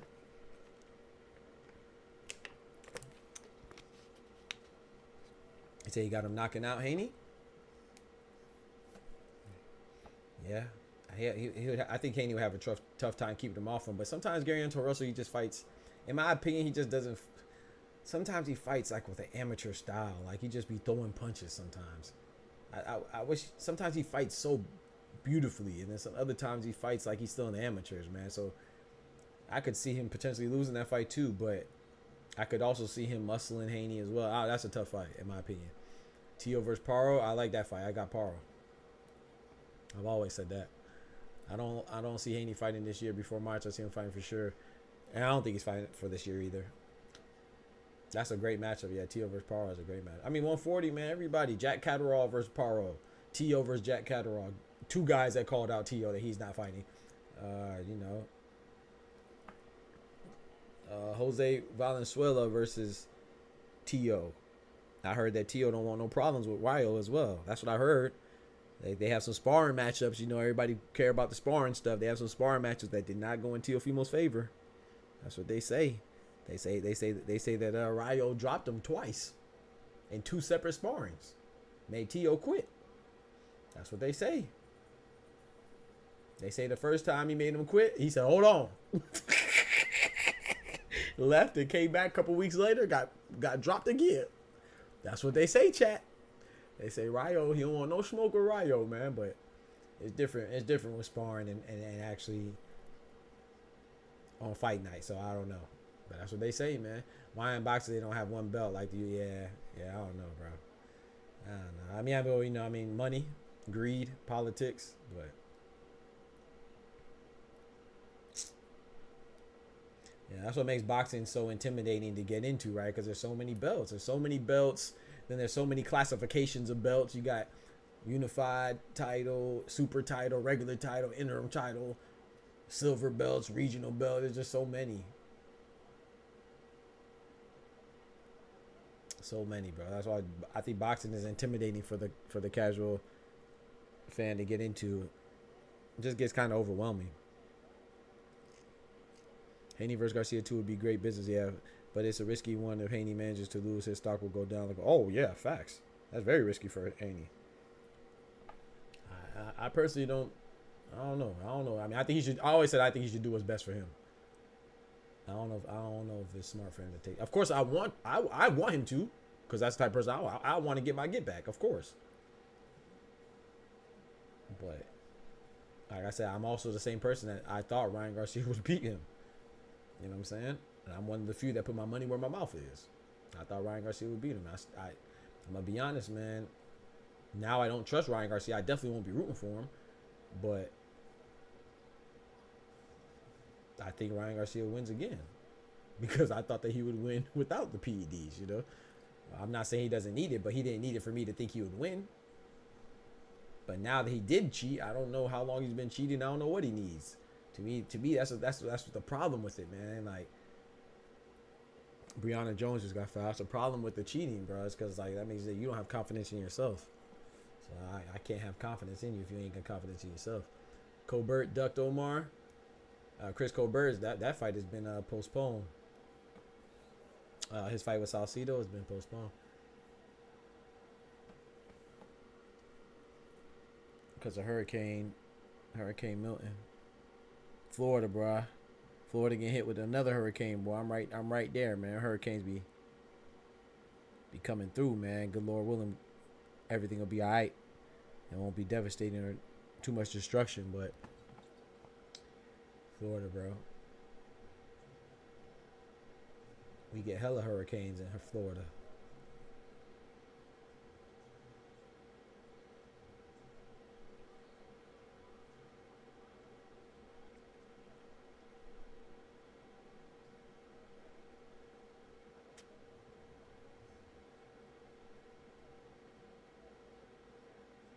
I would have liked to see Haney versus Parra, though. I would have liked to see that fight. I knew that wasn't going to happen, though. I would have been shocked if that would have happened.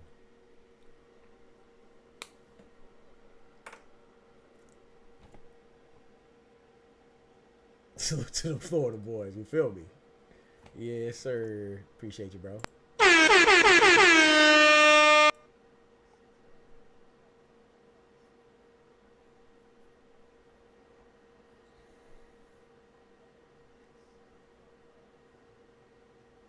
10-point lead, the Minnesota Lynx, man. 39-29. Haney, I want to see that too, bro. I want to see that too, bro.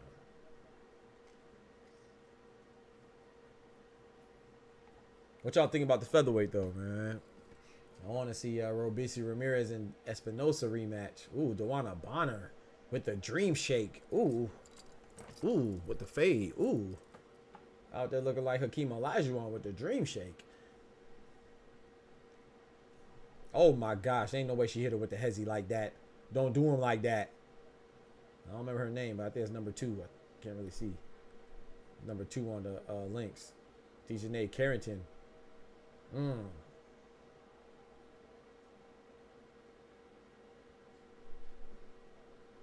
Say, you right. Wilder versus AJ. I don't even want to see it no more. Heck no. I don't want to see Wilder fight anymore, man. My personal opinion, I think it's over with. I definitely don't want to see it because people act like that's what would have happened in their primes. I think in their primes, that's a good fight. Now, it's over with, man. No disrespect to Joseph Parker, man, but Joseph Parker ain't got no business being Deontay Wilder, bro.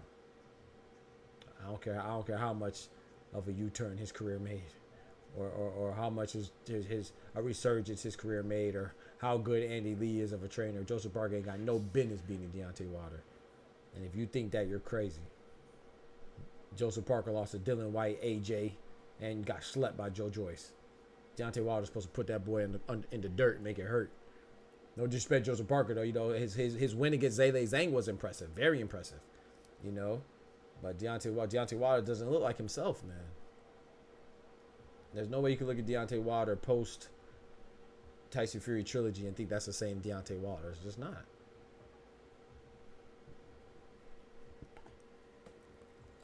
The big four, the Connecticut Sun right there. Dewana Bonner, Alyssa Thomas, Marina Mabry, and Dejanay Carrington. I don't see Joseph Parker becoming a champion. No hate. I don't think so either. No. I mean, he's an interim champion right now, right? He's an interim champion, I think, for the WBO or the IBF. One of them. Somebody tell me. I think it's a WBO. He's an interim champion right now, but, I mean, does anybody think that... And I could be wrong. But does anybody think... If I say Joseph Parker and Ajit Caballel, who y'all got? I got Ajit Caballel. If I got Joseph Parker versus Bacoli, who y'all got? I got Bacoli. Joseph Parker, Zhilei Zhang rematch, I might have Joseph Parker. I ain't gonna lie. Because Zhilei Zhang, his gas tank is just too little bit. His gas tank is too small, man. He should have beat Joseph Parker. He dropped him twice, but he just couldn't keep the energy up. And shout out to Joseph Parker for, you know what I'm saying? And Andy Lee, his trainer, you know, they implemented a good game plan. They started 1-2 him, hitting Zhilei Zhang before he could get started. You know what I'm saying? Stopping his forward momentum and dancing and outboxing him. You know, shout out to Joseph Parker. That was an impressive win. Close win. Debatable win, but it was a good one. Overcoming 2 knockdowns, I can't knock that. But I just don't see Joseph Parker beating...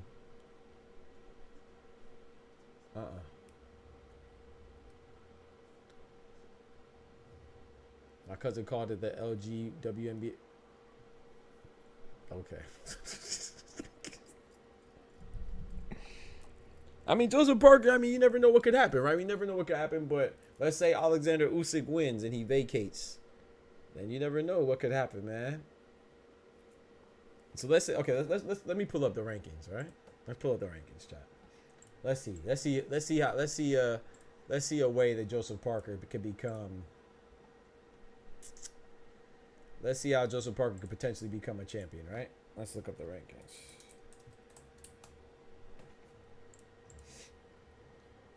All right, so Joseph Parker is a WBO interim champion, right? So Usyk is a champion. Let's say Usyk beats Fury, and then he vacates and goes back down to cruiserweight, right? Like it's rumored. And then suddenly we could have Tyson Fury versus Jit Kabayel for a vacant title. Here, we could have Bakoli versus Tyson Fury. Okay, well, Bakoli versus Michael Hunter. That's a rematch for a vacant title here. And then look, if Tyson Fury is occupied, it could be Zhilei Zhang versus Joseph Parker for a rematch here for a vacant title WBO. Joseph Parker could potentially beat Zhilei Zhang again. I mean, it could happen, bro. Matter of fact, I'm sorry, if it's vacant, he could get elevated. Hell, if it's vacated, he could get elevated, or he could have a fight for, yeah, like I said, for the vacant title between him and Zhilei Zhang could suddenly become a rematch for the WBO full title. So he could become, he could be a champion. There's a path. There's a little path. No Diddy. No Diddy. I don't know why I played that. My fault. There's a potential little path for Joseph Parker. Who the hell is Mahmoud Char? And he been fighting for a while, bro. I think he's like 40 as well. Heavyweight. He been fighting for a while, man. He pretty decent though. He all right. I think he fought one of the Klitschko's, if I'm not mistaken. He been fighting for a while, bro. I think he's like 40, 41. Older gentleman.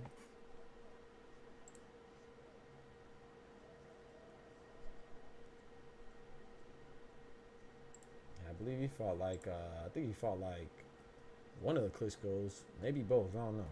For sure he fought Vitaly Klitschko though.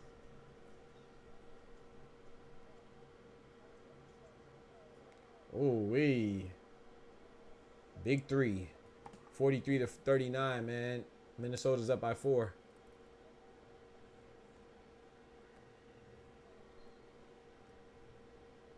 Canelo got robbed against Floyd. He said, "You must be drunk." He said, "I am." Yeah, you tripping.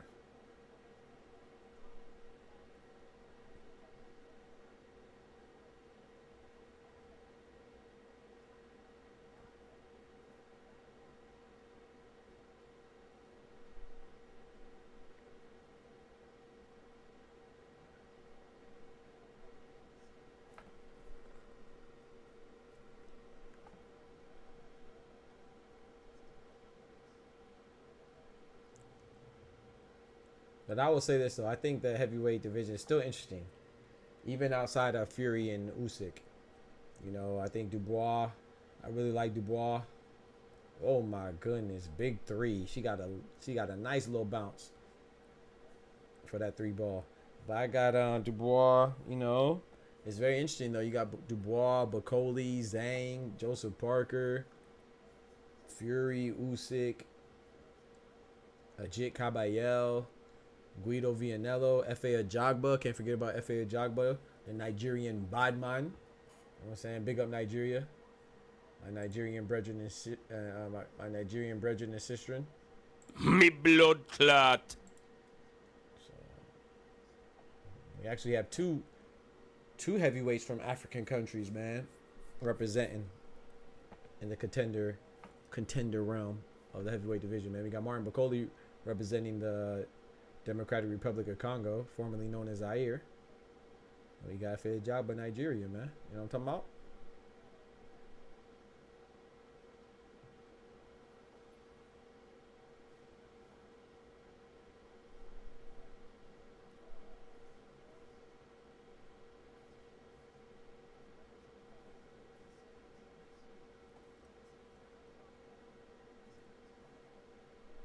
Good pass. Oh, good pass. Oh, she got fouled.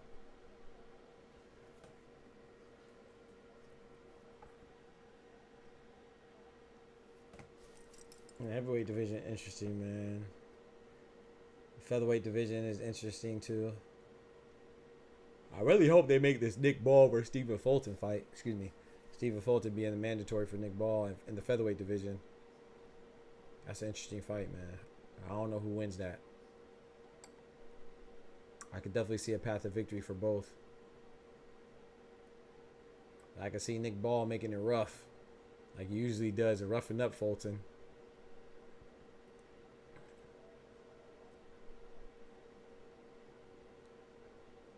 You see a way that Fury would make that fight happen next year again? What fight? What fight, Canelo? Oh, DJ got hit in the mouth. Bumba.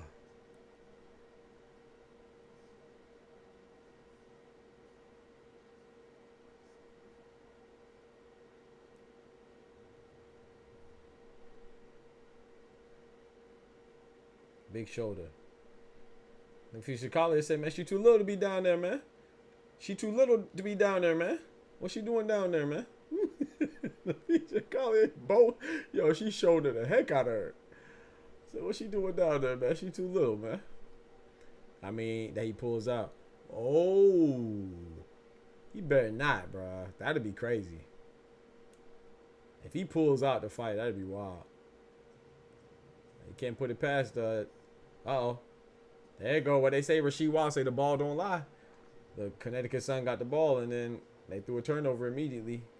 If Rasheed Wallace was there, he would have said ball don't lie. But yeah, I mean, you can't put nothing past Tyson Fury, right? I like Tyson Fury. He's definitely one of my favorite heavyweights. But he be on that booger sugar. Oh, DJ Carrington with the rip. Wide open lane. Oh, she almost dunked it, y'all. She almost dunked it, y'all. 43-47. No, she didn't hit that.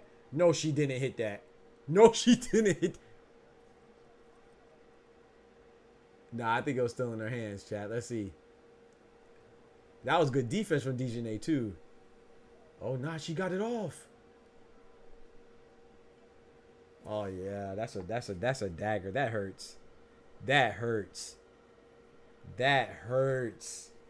Went from 4-point deficit to 7 points at half. That hurts. Ain't no way she hit. That was good defense too. Ain't no way she hit that.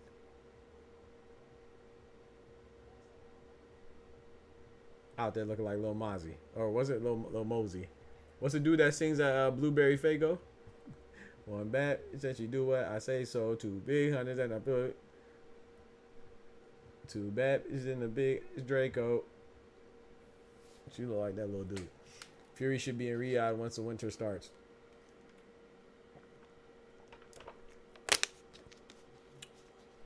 I don't know, man. I hope Fury wins, man, but he better not pull out. But I'm hoping he wins. I wouldn't mind seeing the trilogy with Fury and Usyk, but I just think if he wins,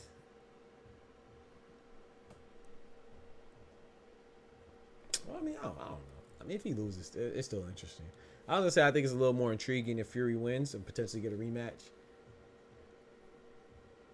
Nice little trilogy. But if he loses and Usyk wins, it's still interesting. So it'll be interesting to see what Usyk does if he decides to go to cruiserweight or stay at heavyweight and fights a Dubois rematch for undisputed. Hey, who would y'all have winning, Usyk or Dubois?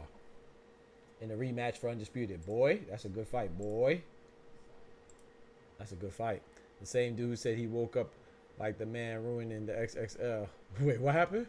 The same dude said he woke up like the man ruining the XXL. Wait, what you talking about, Canelo? Who said he woke? Wait, what? What you talking about? I must have missed that story.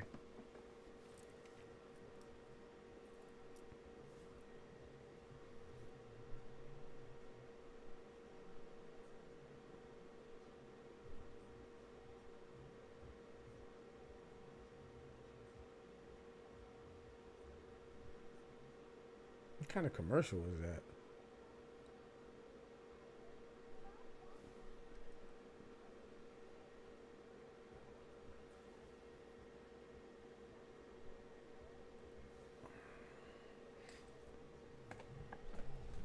Aces are out of there, man. They had a good season. Mosey was ass on the.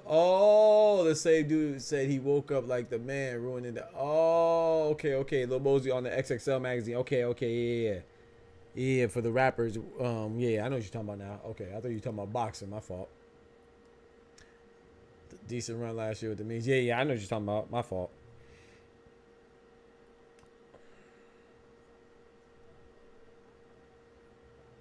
One bat, and she do what I say so. Too big, and a big Draco.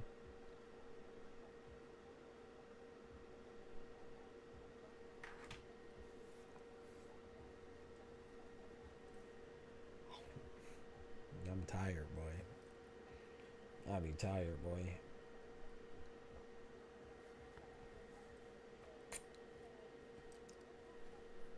I wonder what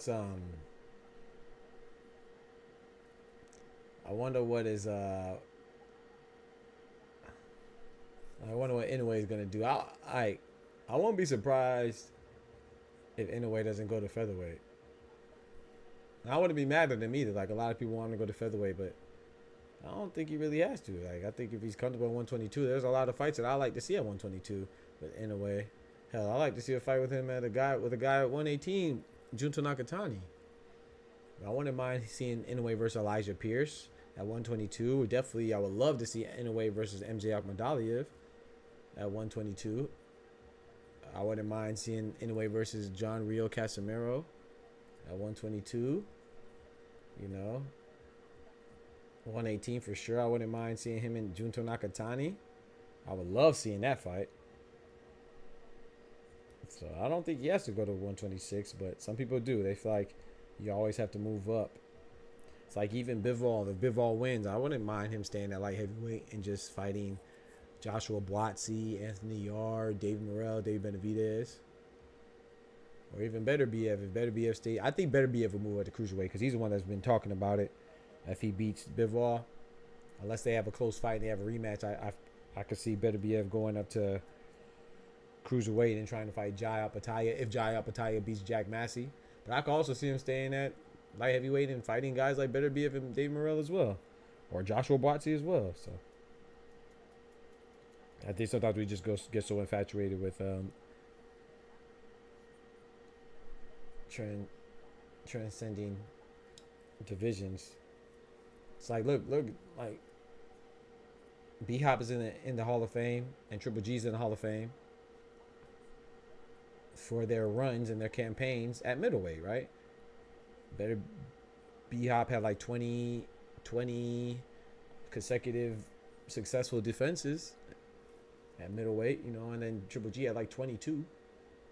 That's Hall of Fame worthy, man. So I don't think you have to go through divisions to necessarily be good. But hey, some people feel like that though. I ain't knocking it, but chat, man, I gotta like it's just stopped raining. I'm gonna go take my dogs for a walk, man, before it starts raining again during this halftime. I'm trying to get there before the third quarter starts in this Suns, Connecticut Sun, and whoever they playing, I can't remember. Damn, Connecticut Sun and Minnesota Leafs game. Is Roach with Golden Boy? I don't know. I know Munguia's not with Roach anymore, so I don't know. I know Munguia's not with Roach anymore. He's back with Eric Morales, man. But yeah, man, we'll be back on Monday, good Lord willing, tomorrow. Y'all know we do the Monday through Friday. We do the morning show and the late show, so we start at 8 a.m. Eastern Standard Time for the morning show, and then for the evening show at 7 p.m. Eastern Standard Time. So hopefully I'll catch you on the flip side. You know what I'm saying? Shout out to my boy Oscar for hitting me on the super chat. I really appreciate that. Always showing love. Appreciate everybody coming through. Don't forget to like the video. Y'all know what it is. Tell you, shout out to Cito for hitting me on the super chat as well. I really appreciate that. You know what I'm saying? Tell your aunties and your uncles and your boyfriends and your girlfriends and and all your family, anybody who likes boxing, man, or they want to get into boxing, tell them about the channel, man. We trying to grow, so y'all will definitely help us grow. You feel me? That's what we trying to do. We trying to take over the YouTube boxing community, man. So y'all be easy, take care of yourselves. Remember, with God, we can do anything. Without God, we're nothing. The doctor's out. Peace. Go son, go son. From the hood to college, both worlds they had to meet. 6 degrees between us, so cold we're about to freeze. But we're Florida boys, hot takes, we bring the heat. We're moving the culture, the engineers to the streets.